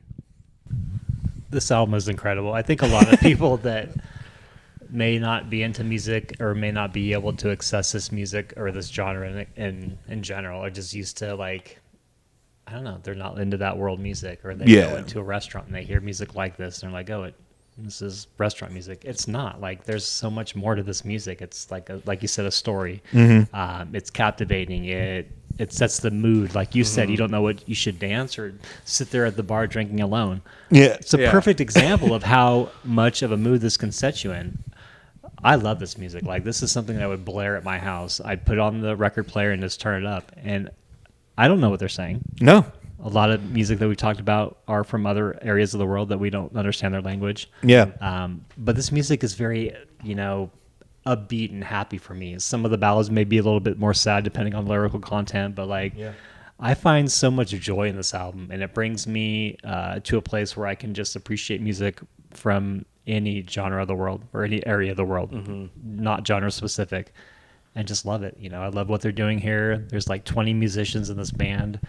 Yeah. Apparently the club was started back in the 30s. I don't know much about the history there, but like, to have it come from there to this and to have it musically be so relevant, I don't know. I feel like if anybody is a fan of music in general, like, it's going to hit a chord in your heart. Like, it's going to hit you somewhere. Yeah. Even if you don't know what they're saying, you're going to find some love in the music or just the mood it sets you in. So this is a great pick. I haven't bought any albums about them, but I have the music that inspired this album. And that kind of showcases a little bit of what you hear before this. And this is a great pick. So I'm glad we brought it up. I'm glad that you guys brought it up before and that I got to talk about it a little bit. So hell yeah. Good pick. That's like, I thought it was core and crucial to like implement that we were going to bring up stuff from different places, like, different like languages and stuff. Because, I mean, you hear it with like Sigur Rós. With Rammstein, with a bunch of different other artists that we've brought up already. So it's like there's other music out there that we're not really like more so like gonna run into, say, in the store or like hearing out in public, because it's not the same language. Right. So it's cool branching out of that and giving other music a shot, because you could be just sitting on a gem and you have no idea a lot of the time. So I'm glad that we brought it up again. We're giving it love again. Definitely check out the solo projects from these artists, like Compay. He also did a couple. Oigame Compay. Obviously, Ibrahim Ferrer. So solid album. I'm glad that you guys like it also, because it's definitely like I felt like early on it was like going to be a hit or miss. It was a hit. Oh yeah, dude, yeah. I bought it like I just said before we started like really diving into it. I bought it like the next time I got paid. If I see this when we're out and about today, I'm going to buy it. Yeah. Well, and now that right? Because it is one of those, this is kind of, let's dive into some record collecting here for a minute. It's good. I've always said, I think it's good to have a wide range of stuff. This is also coming from someone that has almost every Deftones album they've ever released on vinyl. But that doesn't mean I don't have Japanese stuff in this. And this was like, got some good stuff, bro. I was bolstering my collection after I had like sold a lot of it off. And I was like, oh, this is going to be a good like start to my world music collection. And yeah, it is one that's just super fun. Like anytime, I think the last like 2 times I've made pupusas, I know that that's El Salvadorian and this is, Cuban, but it was the vibe, dude. I was just sitting there making pupusas, had masa all over the countertop, and I was just mi trabajo is what, Yeah. Well, and that's like that was actually kind of a hell of a way to go into this, because I was going to talk about El Carretero. That song is so awesome. And it's just got, like, I was making jokes about it, that the entire time you were talking about this, I was going to make Matt and I go bum bum in between everything you said, because that the way that song is orchestrated is so wonderful. And then, you know, I literally dropped out of Spanish 2 in high school, so I don't know my ass from a hole in the ground other than talking shit on Xbox Live when it comes to Spanish, or "Véngase mi amor para este perro." But I know "mi trabajo" means my work, and then the way that he's just giving it his all, I'm like, yeah, he's talking about work sucks, I'm sure. I was like, "Mi trabajo es mal," probably, like, because I feel that, you know, and, to really dumb it down. But that's kind of what Matt was saying, you know, we don't understand what they're saying, but you can tell that, especially on like that song at that verse, you can just tell he's singing from the heart, and it's emotional and raw. And then like outside, I was like, yeah, I don't know why this song makes you want to do both, be sad and dance. And then you hear that sad little trumpet, and I'm like, there it is. It's that sad little trumpet. But yeah, that's what I think that speaks volumes to like the magnitude of like how good this album is and the music behind it. And then, you know, and it's like, that's completely removed from the story, you know, and then you look at the story and it's like, Jesus Christ. Cause when did this actually get released? With like the 90s? 97. Yeah. But it was recorded in 90s? It was recorded in 96. Okay. 96, released in 97. Oh, that's right. They had just like been retired. They were like, fuck that. We're not doing it. There's like a whole documentary about it that you can look That's at. right. It's really intricate. Like they go to the villa, they like look at all the family members, and like, I still haven't go watched back that. in history. Like it's really cool. Like the old place where they actually started everything. Right. Yeah. God And damn. it's really cool because there is a lot that goes in. I mean, just think about it. These artists are like, you know, 80, 90 years old. Yeah. Like, Yeah, right. And they just have so much to talk about, like not only in their personal life, but what was going on in the world, like especially at that time in the 40s, 30s, 40s in Cuba, where there's still segregation also there. Like it's a bunch of shit that's going on that's like kind of dumbing down and also like quieting like the movement, like the musical stuff that was going on. So it was cool to kind of circle back Ry Cooder, that he was like went there in interest and like just gathered up all these different like legendary artists. Yeah. Like, hey, here's a booth, here's 30 minutes, go for it. Yeah. Just go off. And well, and you listen to it on, you know, we're all on Spotify. You listen to it on there, and they'll do like the videos of like them, and you look at it, and it's like, oh, these are all a bunch of fucking Cuban geezers. Like it's and you're like, God, they were just having a ball, and you know, and that, you know, the fact that these are musicians that lived through all of that, because you know the 40s were a terrible time regardless, but then like also they lived through like Castro and like all of that type of shit, and so you hear that in those songs where they're like really, you know, expressing all of this emotion. It's like, oh yeah, that's like 30 years of pent up anger and despair that these people are releasing. And so it's like, the funny thing, I'm sorry, Callie, ahead of time. She was like talking shit on Ry Cooder. Yeah. She was like, yeah, Ry Cooder, his fucking whatever about him, but this album's great. And I was like, yeah. So I'm sure like, but I mean, to his credit, like getting these people to like come out of such an insane, you know, retirement, you know, of like almost protest that they were doing, not playing music, to have them all come together and make an album like this is remarkable. Because it's like we just talked about with Armand Hammer, you know, this was so long ago that you and I covered this album. Listening to it again the past month and a half, I was like, I forgot about I can't even pronounce it, Orgolecida. Like I was like, that song is insane, you know, beautiful. And so I just think that's top notch.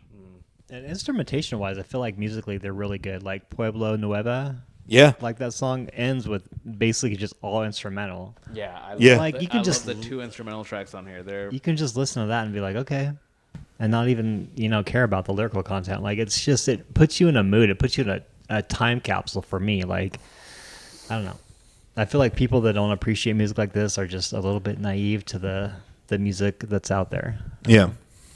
Who cares if you don't know what they're saying? Yeah. Like, I think music sets you in a place and it puts you in a mood and it puts you in a certain space. And I feel like once you understand that space, you can kind of, delve into that genre a little bit more and just explore that music a little bit more. Yeah. And this album is a perfect example of that, of just like taking all that music from, like you said, the 30s all the way up until the 90s and just like putting it all out there for the public to hear. And you're just like, I don't know. There's an emotion there. And like, I don't know, it just, for me, it just sets the mood. I feel it's that. almost ambient in a sense for me. Yeah. A little bit. Because you do kind of get lost in it, right? Like not in a bad sense. I don't mean that as like a knock on the album. It's like it's just kind of a comfort that listening to this album, especially like, and to get cheesy again, if you listen to it on vinyl, like you're kind of getting intimate with listening to your music at that point, and you're already listening to pretty intimate music. I think when we first covered this, we talked about some of the love song ballads a little bit more, and but yeah, it is kind of ambient in a sense. I don't know. When I hear that word, I think of just like kind of losing myself in it. It's just it's a mood. It's not even a state. It's just a mood. Like you're relaxed. That's all it is. It doesn't have to do with the music or anything. It's just you're just in that mindset. It's a vibe. Yeah, it's a vibe. As the youngins say, it's a vibe. To put it in right. It's a vibe, right? To put it in perspective, I've put this album on like just in the background, like I've cooked for guests or hosted, and like it's just fit the mood to kind of, or I'll like throw a couple songs on like a Spotify jam. Mm-hmm. I've never gotten any complaints. Like, and you slap those people that do complain. Yeah, I prefer a good chest kick. Vicious. The sweet chin. I like to do a sweet chin music with the Ric Flair. Woo! In the background. Yes. Come on. Still one of the most heartbreaking wrestling videos of all time. If you know, you know, right, Matt? You know. But yeah, man, Buena Vista Social Club. This is, I mean, like I said, I'll say it for the 14th time. It was so impactful when I first heard it. I literally was like going to Moonrock with the intent to buy this album. It's like, I loved it. I'm going to try to find it today, and I bought the music that inspired it. Yeah. So what the fuck does that tell you? Right. I'm 90% sure that I passed up an album or two in that run that I still have never seen to this day that I'm like kicking myself in the ass for. But yeah, give this a listen. I don't want to connect it to its roots, but if you make food from this region, it's a good background, but it's actually good music. But outside of that, man, like I will sometimes be crazy and I'll edit this podcast with my headphones in, and I'll connect my phone to a Bluetooth speaker. And multiple times I've done this. This is like a good study album, a good album to get anything done to, but also just a good one to throw on in the background and have a vibey night. Oh yeah, it comes with a booklet that explains every song and like what the backstory is and stuff. Really cool. So it's pretty cool. Also, I kind of remembered about this the other day because like a couple weeks ago we watched Training Day. And what song Denzel. El Cuarto de Tula is like one of the first tracks you hear. Is it really? It's in the movie, yeah.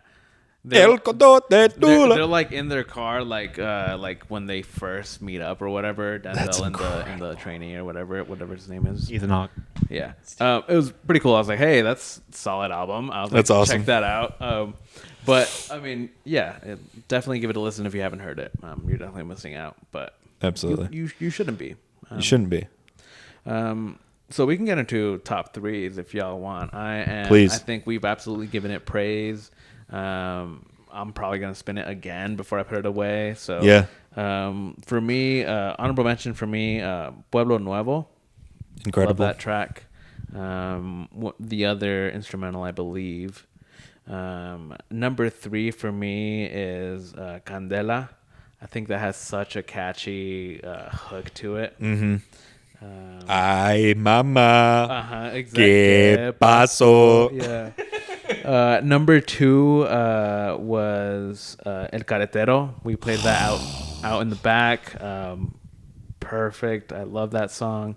The guitar on there is hitting licks, and it is good. It is groovy.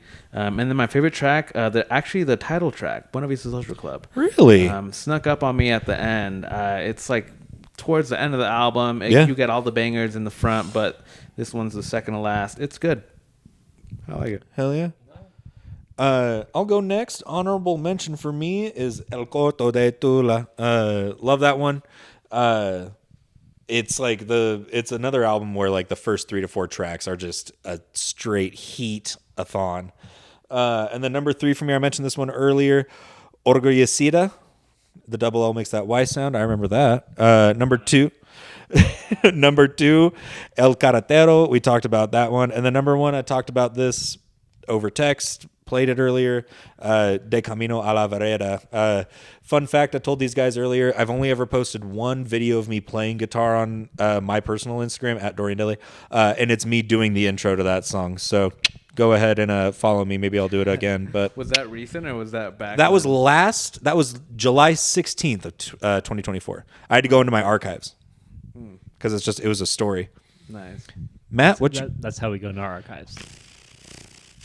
For me, honorable mention, just to start off of the album with Chan Chan. I think that sets the tone, and for me, just kind of reeled me in.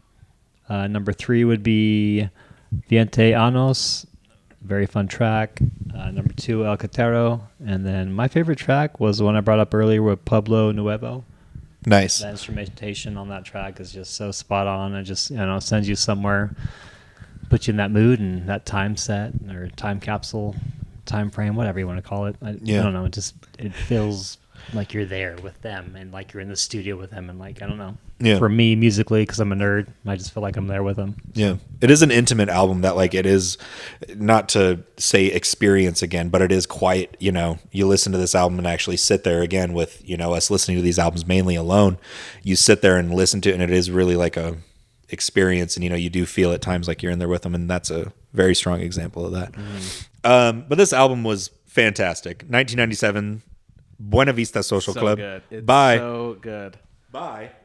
Buena Vista. Buena Vista Social Club. Go ahead and give it a listen. Buy it on vinyl. It probably will not be too expensive. It's that good that I would implore you to just buy it and throw it on. That was Jake's pick for this episode 100, originally brought up on episode 4 of Whatchu Spinnin. But we'll be right back to wrap it on up with today's content and bring up my pick for this week. We're going to go about 1 year in the past from where we currently are to 1996. Go ahead and stick around. It's Whatchu Spinnin', episode 100. Thanks for sticking around. Bye.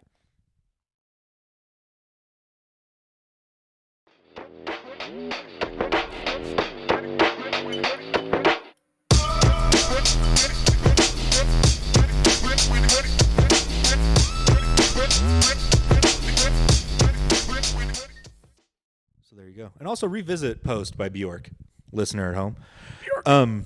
But speaking of revisits, it's episode 100 of Whatchu Spinnin'. I'm Dorian, that's Matt, and that's Jake. Just two of the best guys you could ever meet. We are pretty cool. Jake, right? You've got a lovely home. Thank you. It's quite fantastic. I'm super glad you guys can be here. Absolutely. Yes, thank you for hosting. Yes. Chill in my space. Yeah. I was telling Matt, and this is relevant to the pod, I haven't been in Bend and hung out since I saw Alabama Shakes here in 2016, back when it was the Les Schwab Amphitheater. Oh, nice. And I haven't been here since I played baseball in high school, so how old am I? Thank you very much. Yeah. Nice. They played, Matt's Alabama 30. Shakes played last year. What was that? Alabama Shakes. Oh, no, they played this year. Alabama Shakes. I know. Played like a month ago. I know. Trust me. I couldn't get tickets. Neither could I. He still can't shake it. Anyway, shake it okay, like let's Bama. fucking move on. God damn it, Matt. Give me some. That was actually really good. Give me some that was good, but god damn it. I think it just lined up like it was too soon. It was too close to Beyond, and we were already spending money out the fucking nose. Yeah. But anyway, to move on with Whatchu Spinnin' episode 100, speaking of revisiting albums, speaking of music in general, I'm so excited. Matt, I need to use the bathroom. I'll be right back. Go ahead. No, I'm just joking. You can.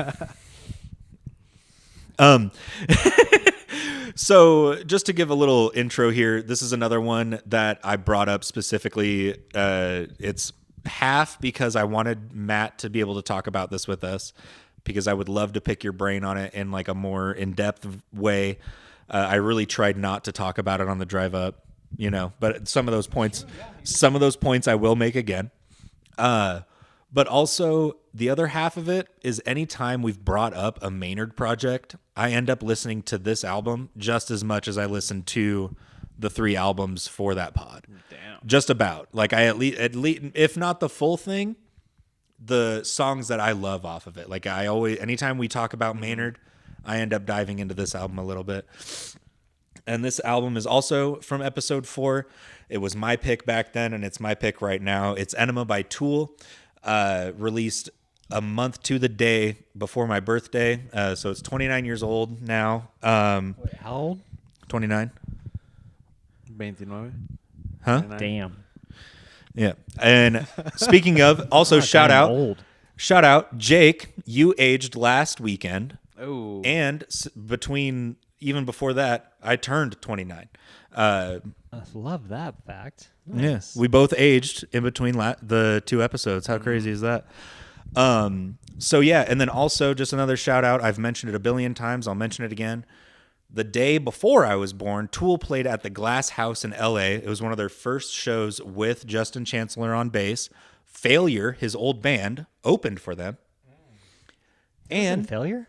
Oh, that's right. yeah, he was in Failure. Greg That's Edwards, why I yeah. was like, when you shared that Failure album, I was like, was Justin on this? Oh, that's why you're. Yeah. Okay. So, but they played this entire album basically, and in that is my favorite performance of Prison Sex. Please go watch it. I watch it regularly, and I know I've mentioned it 1,000 times, but you guys should watch it too.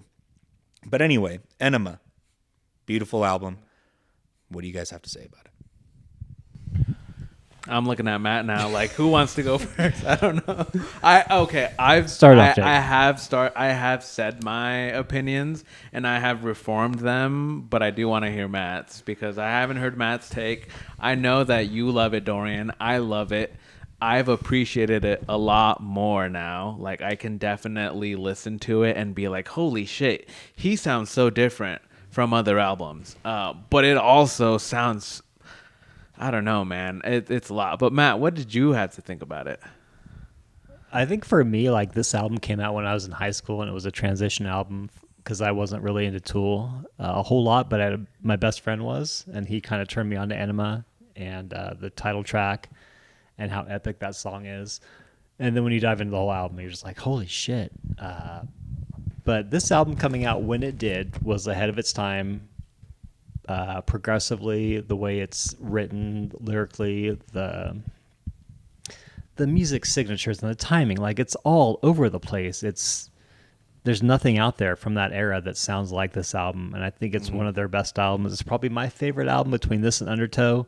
Lateralis also has a heart, or a soft place in my heart, but like, this album has everything, from starting off with Eulogy and Stinkfist and diving into Jimmy, and there's so many good tracks on this album that this is Tool in essence. This is Maynard in his prime peak.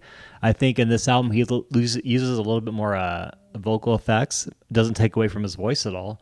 It adds more to the dynamic of how powerful he is. Adam Jones doing his thing with the guitar, Justin Chancellor on the bass, and then Danny Carey doing his thing with the drum kit. It's amazing that this album is not overlooked, but like, I feel like within the Tool catalog, people look at 10,000 Days and like they overlook this album. I don't know why that is. I think a lot of times people just maybe haven't listened to it enough, or they weren't into Tool at the time when this came out. But like, from going from Undertow to this album, I believe, like, that transition is incredible. Wild. Like, Undertow is Maynard raw vocally, like we were talking on the way up.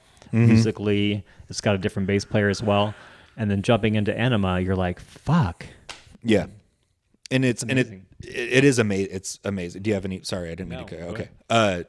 And no, to piggyback off what you were saying, like we were talking on the way up, and this is what I was saying, I'm going to repeat, is it's Maynard raw on Undertow versus with vocal effect. And then that alone is a huge difference, but you really hear the difference between, and I'm so glad that thank you fucking for sure for bringing up Undertow before we did this. Yeah. Because now, like, you can go back and listen to that episode and listen to that album and hear the difference, because it is between Paul D'Amour as a bassist on Undertow. He's a great bass player as well. Who was great. Swamp Song, we were listening to that, and I was like, damn, there's some incredible bass playing going on here. But then you hear Justin Chancellor and you hear songs like Push It and H and all of these songs, and you're like, changing the sound of this band. Really? Yeah. With just one component, and then as a bass player, that never happens. Never. Like, because the bass is so overlooked, and now you look at like literally, and so to bring up the fact that I play bass for the 100,000th time. I've been playing bass since I was fucking 13. So I've been playing bass for over 16 years. And the entire time, you know, sometimes I'll look or, you know, I'm part of these bass Reddits and Facebook pages. And every time a new bassist, you know, is like asking a question like, who should I listen to? What are some songs? Tool and specifically this album and Justin Chancellor come up every single time. People say Push It. People say 46 and 2. I've heard Aenima. Like people like... Mainly 46 and 2 because that bass line's iconic, but I mean this in the nicest way possible. I've literally been sitting here trying to find like a cool way to put this, but the most popular songs off this album suck in comparison to deep cuts. To the deep cuts. To Push It, to Jimmy, to H, H, Third Eye, like all of those deep. Third Eye by itself. Third Eye, 12 minutes of fucking sick. Yeah, exactly. Real fucking cool. Real fucking high on drugs. But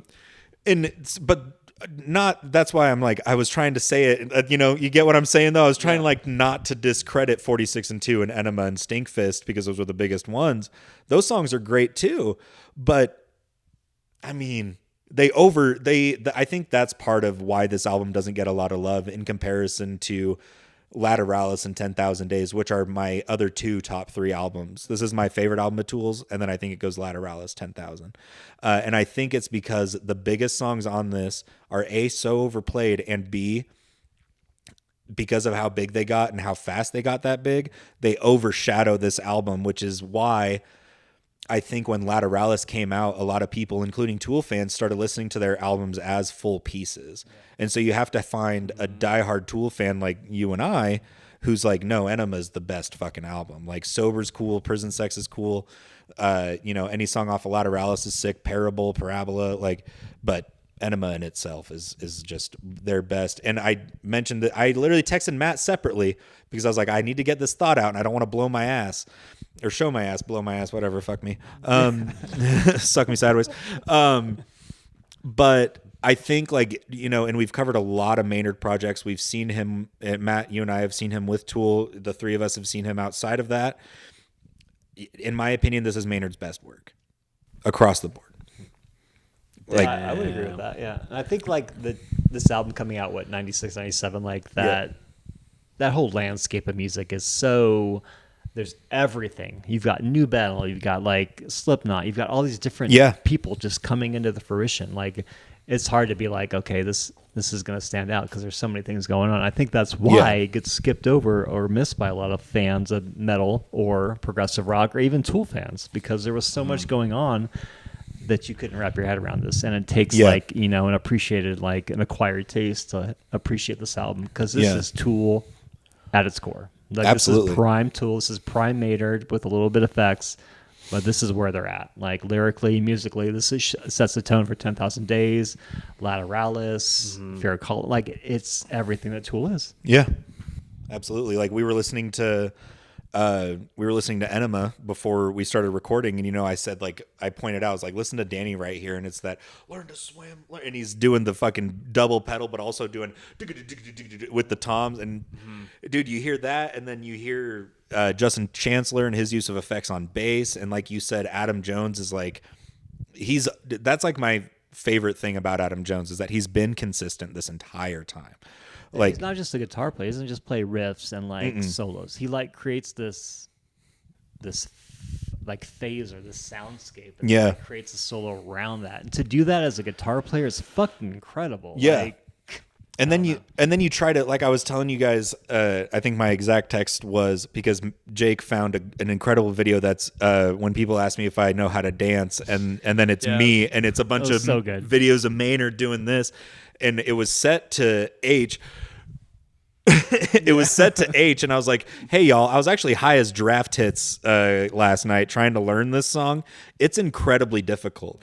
And, you listen to it, and it is, like, very bass heavy, but then you actually sit down and, like, look at how Adam Jones plays that song and really any song. Mm-hmm. And it's like he is really creating this soundscape that kind of envelops Danny and envelops Maynard and Justin. Like, it's kind of like the arena that these three titans kind of battle within to make it like super to put a lot of imagery to it, because it kind of like at one point sounds like they're all like trying to like see who can like sound the clearest, who can come out the most, and like what you're hearing. It's an album that's fun as hell to play loud on a speaker, but I think you need to get like if you have good earbuds or good headphones, listen to this album, because as far as the instrumentation goes, the person who is in the forefront of, or like the foreground of the sound literally will just go like this, just like a wave. You'll be like, oh, I can hear the bass. Oh no, actually I hear a lot of that guitar. And then, oh, I hear a lot of Maynard, even Maynard. But yeah, I think this album's beautifully mastered. Also, I can't remember who mastered it, but yeah, this is really Tool coming into their own. And I saw that Billy Howard like produced a couple, that sounds about right. Songs. Yeah, his guitar tech for Maynard probably. Yeah, he was for Adam. Yeah, he was a guitar tech for them for a while, and I think right after this album came out is when him and Maynard started A Perfect Circle, like literally a year or two later. So shout out to that. It's crazy, man. And that's crazy to think about that. Like after this, what spawned too. But this being like one, not only an introduction to Tool, but like to this album. Like I feel like definitely I wasn't ready for it at the moment when I listened to it. Right. And like it is a lot. The more that I listened to it, oh my God, dude. Oh my God. Like every song just resonates so much more. Like you think about that bass line, you think about the guitar, you think about the vocals. Like Maynard definitely for me here sounds like a lot more guttural in some songs, and like a lot more passionate also. Like on H, you hear that like on Hooker with the Penis, like he's like yelling. Hooker with a Penis. He's like yelling into the mic, but like it's clean. It's polished. It's my favorite thing about Maynard across the board. It sounds so good. Yeah. So, I thank you for bringing it up again, because absolutely we had to. Yeah. And it was good to listen to again. Yeah, absolutely. And like the lyrical content, like we talked a lot about the music, but the lyrical content here, this is a lot of really good songwriting and lyrically from Maynard. You listen to songs like Push, and it's like, you keep on pushing me and shoving me. And it's a song about a really tumultuous relationship that he had. And you hear stuff like that, and it's like, if you've been in a relationship like that, that song builds.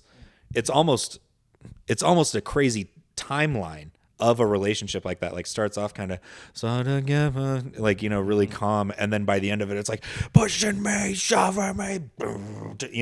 It just builds into this big climax, and it just resembles a conflict between the lovers.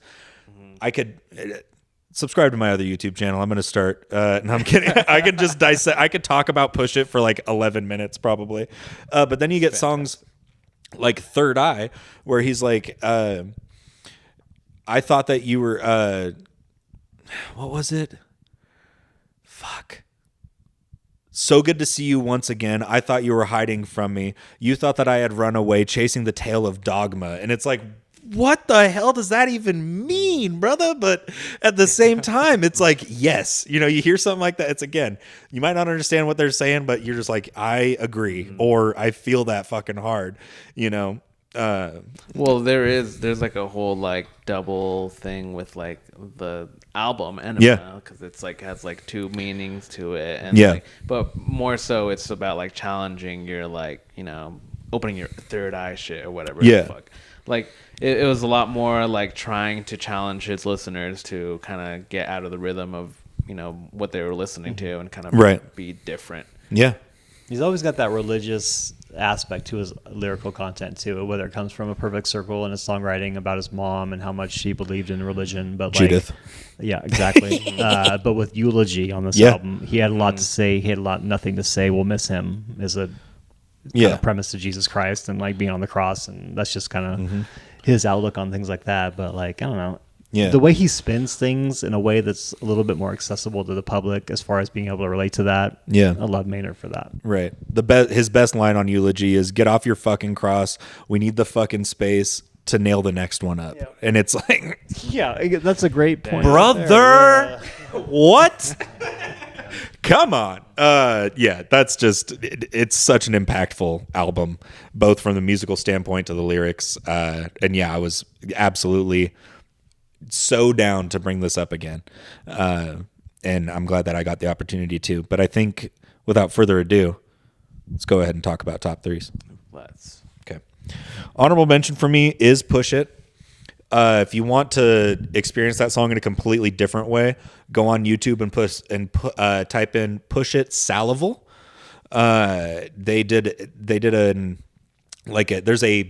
I'm pretty sure it's bootleg, or like it's like half recognized by the band. A bootleg EP, which you can get on vinyl too. I've seen it in Monroe. What's Salival. Yeah. Okay. Yeah, and it's like live covers and like early Tool songs. I think Part of Me is like one. It's like there's Part of Me live, but it's like an early version. But they do a super tranced out version of Push It. Oh, it's so fucking good. So listen to that. But yeah, that song's incredible. I just talked about it. Jimmy. I think I mentioned it the first time we talked about this. Intermission into Jimmy. Intermission, that little be-do-do-do-do-do-do. It's the main riff in Jimmy. And then also the lyric, "Under a Dead Ohio Sky." I don't know, like, I've never been to Ohio, but that just is so, I just get such crazy imagery. Yeah. "I'm heading back." Yeah, fucking incredible. Number 2 for me is Third Eye. I quoted that lyric. I thought that you were hiding for, and then number 1, H.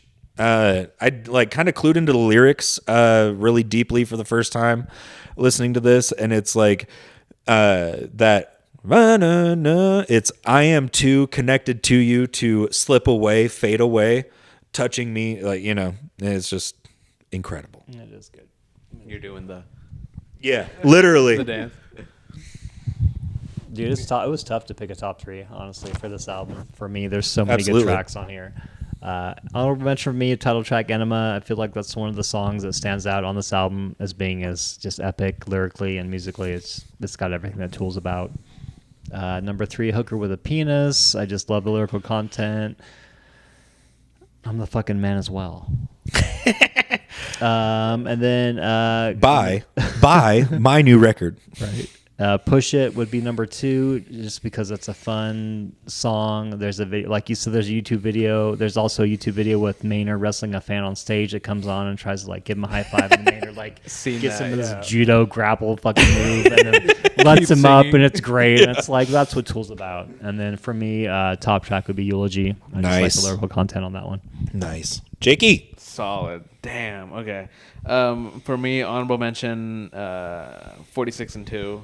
Nice. It is their most popular song, but for a reason. It's fucking solid. Won't quite make it on the top 3 though. For me, top 3, Eulogy comes in at 3. Jimmy second. Nice. And then I was floating between Hooker with the Penis because that was also my first. Last time we listened to this. But I'm gonna go Push It. Nice. Yes. Love Push It. Incredible. On the drive up, long ass drive, and I was like really trying to get through it, but Push It definitely helped. Mm-hmm. Hell yeah. So oh man, we're gonna have to listen to Hooker with a Penis on the drive to the restaurant, by the way. But anyway, that concludes the revisit and today's content for episode 100 of Whatchu Spinnin. Boys, how we feeling? That was a great episode. I felt like we covered 3 great albums that all resonate with each of us, and we've all been able to give our points on each one. So yeah. Jake? No, it was. I'm glad to be here again in person. I feel like it gets so much more just bouncing off of each other with ideas. And yeah, solid album, solid picks. I'm glad to see what's been going on and what's to come as well. Yeah, absolutely. We're here for a good time and a long time. To be quite frank with you, I think I've at least welled up with tears to at least a song off of all three of these albums. They're fucking fantastic. Which just goes to show like the impact of this music and this podcast. We'll be right back to, I mean, other than the other stuff that has gone on today, I think this will still be the favorite part of everybody's favorite part of every episode, where we let you know what's coming in about 2 weeks time, probably. I don't know. Holidays might complicate things, but what's coming next episode on Whatchu Spinnin? Go ahead and stick around. We'll let you know.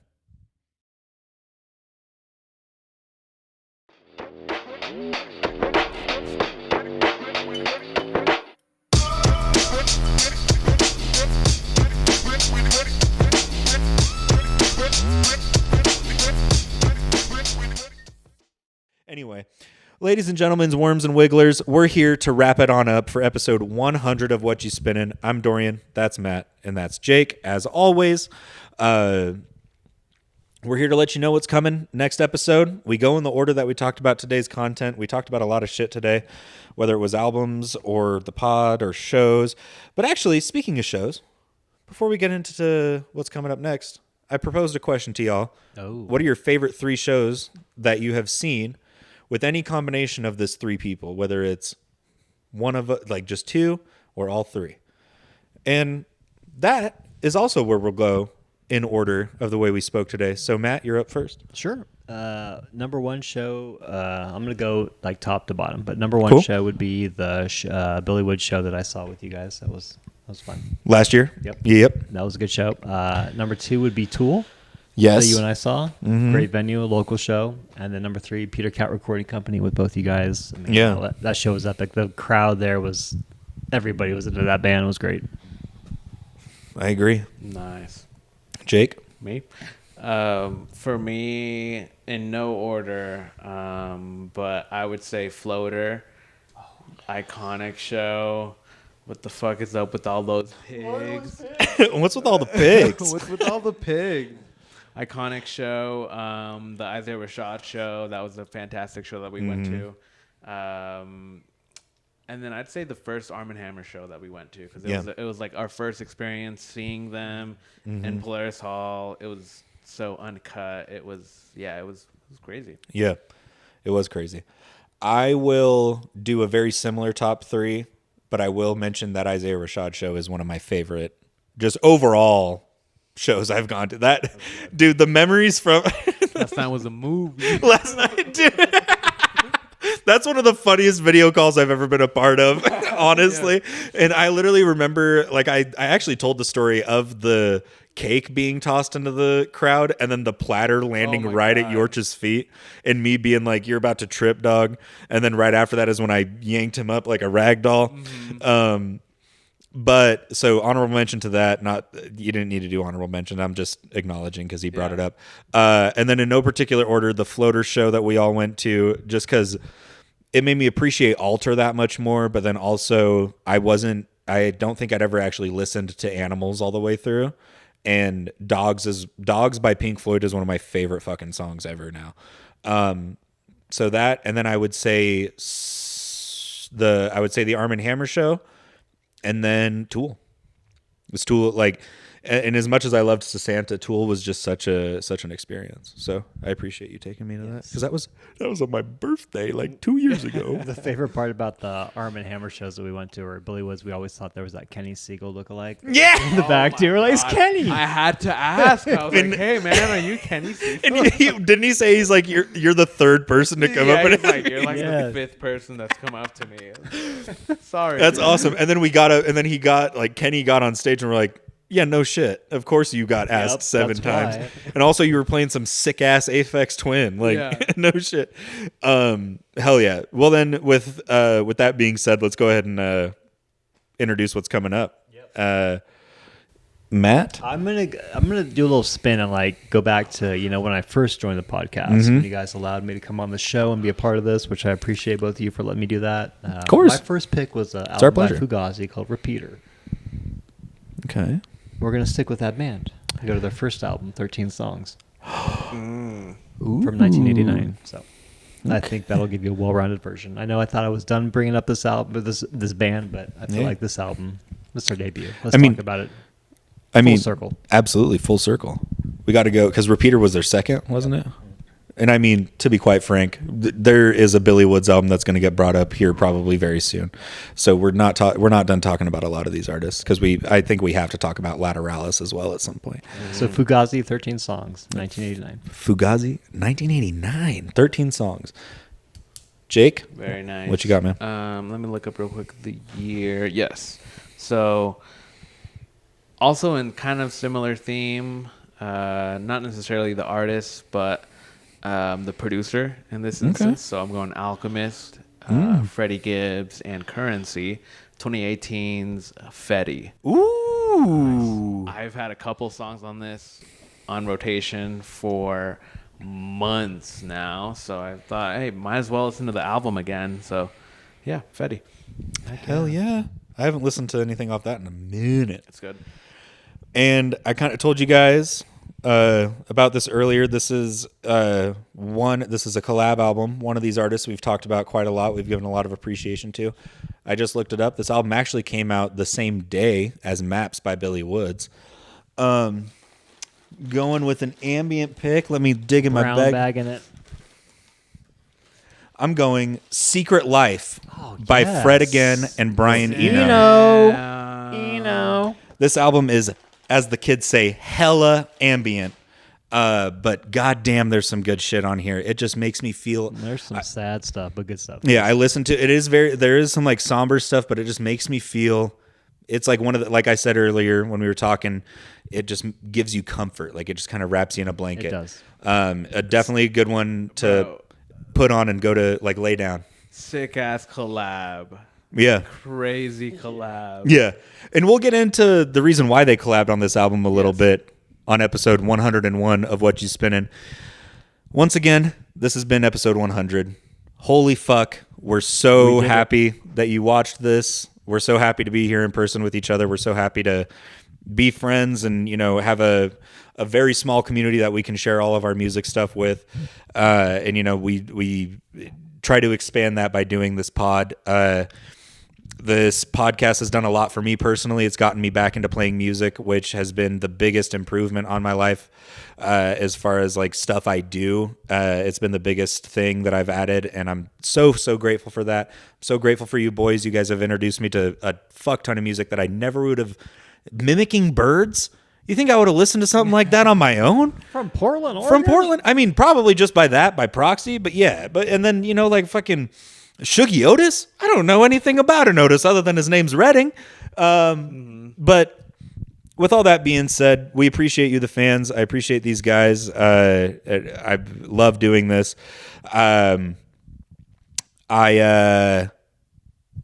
Yeah, I appreciate the fans, everything, blah, blah, blah. Go ahead and follow us on Instagram at Whatchu Spinnin. I'm going to try to start posting some more stuff on there. Life's been a little wild lately. I haven't even been posting my usual music stuff on my personal Instagram, but I'm making an effort to do so now. Again, it's been a couple weeks. I haven't been that lazy about it. Okay. But go ahead and follow me on there at Dorian Dilly. Tell a friend about this podcast, please, for the love of God. We're fucking everywhere. I pay for an RSS feed for a reason, to get us distributed to all of the platforms. I do put a lot of work into these edits and everything. Go ahead and again, shout out fucking Callie at Moonrock Records, easily my favorite small business owner in Lane County. Go ahead and check out Little Rock. Go check out House of Records. Vinyl and Pine record store just opened up. It's actually my mom's best friend, Sarah Dubik. You guys actually know her from OCCU. She just opened Vinyl and Pine Records and Books down on Main Street. Oh, cool. Go ahead and support your local business, support your local artists. Go see Truffle Jam. They've got a couple of gigs coming up in December. Be on the lookout. I'll be announcing it. I'll be like teasing it here. I know I've done this like 40 times, but I think this one's actually real. I'm about to start a side project with a couple of those guys from Truffle Jam. So I'll be mentioning stuff here if we end up doing any gigs. But in the meantime, listen to all of these albums. Tell a friend about the show. Listen to us. Share us. Follow us on Instagram. We love you. We appreciate you. Stay warm. Stay dry. Peace out. Whatchu Spinnin forever. Yeah. This is a story of reaction time. This is a story of reaction time.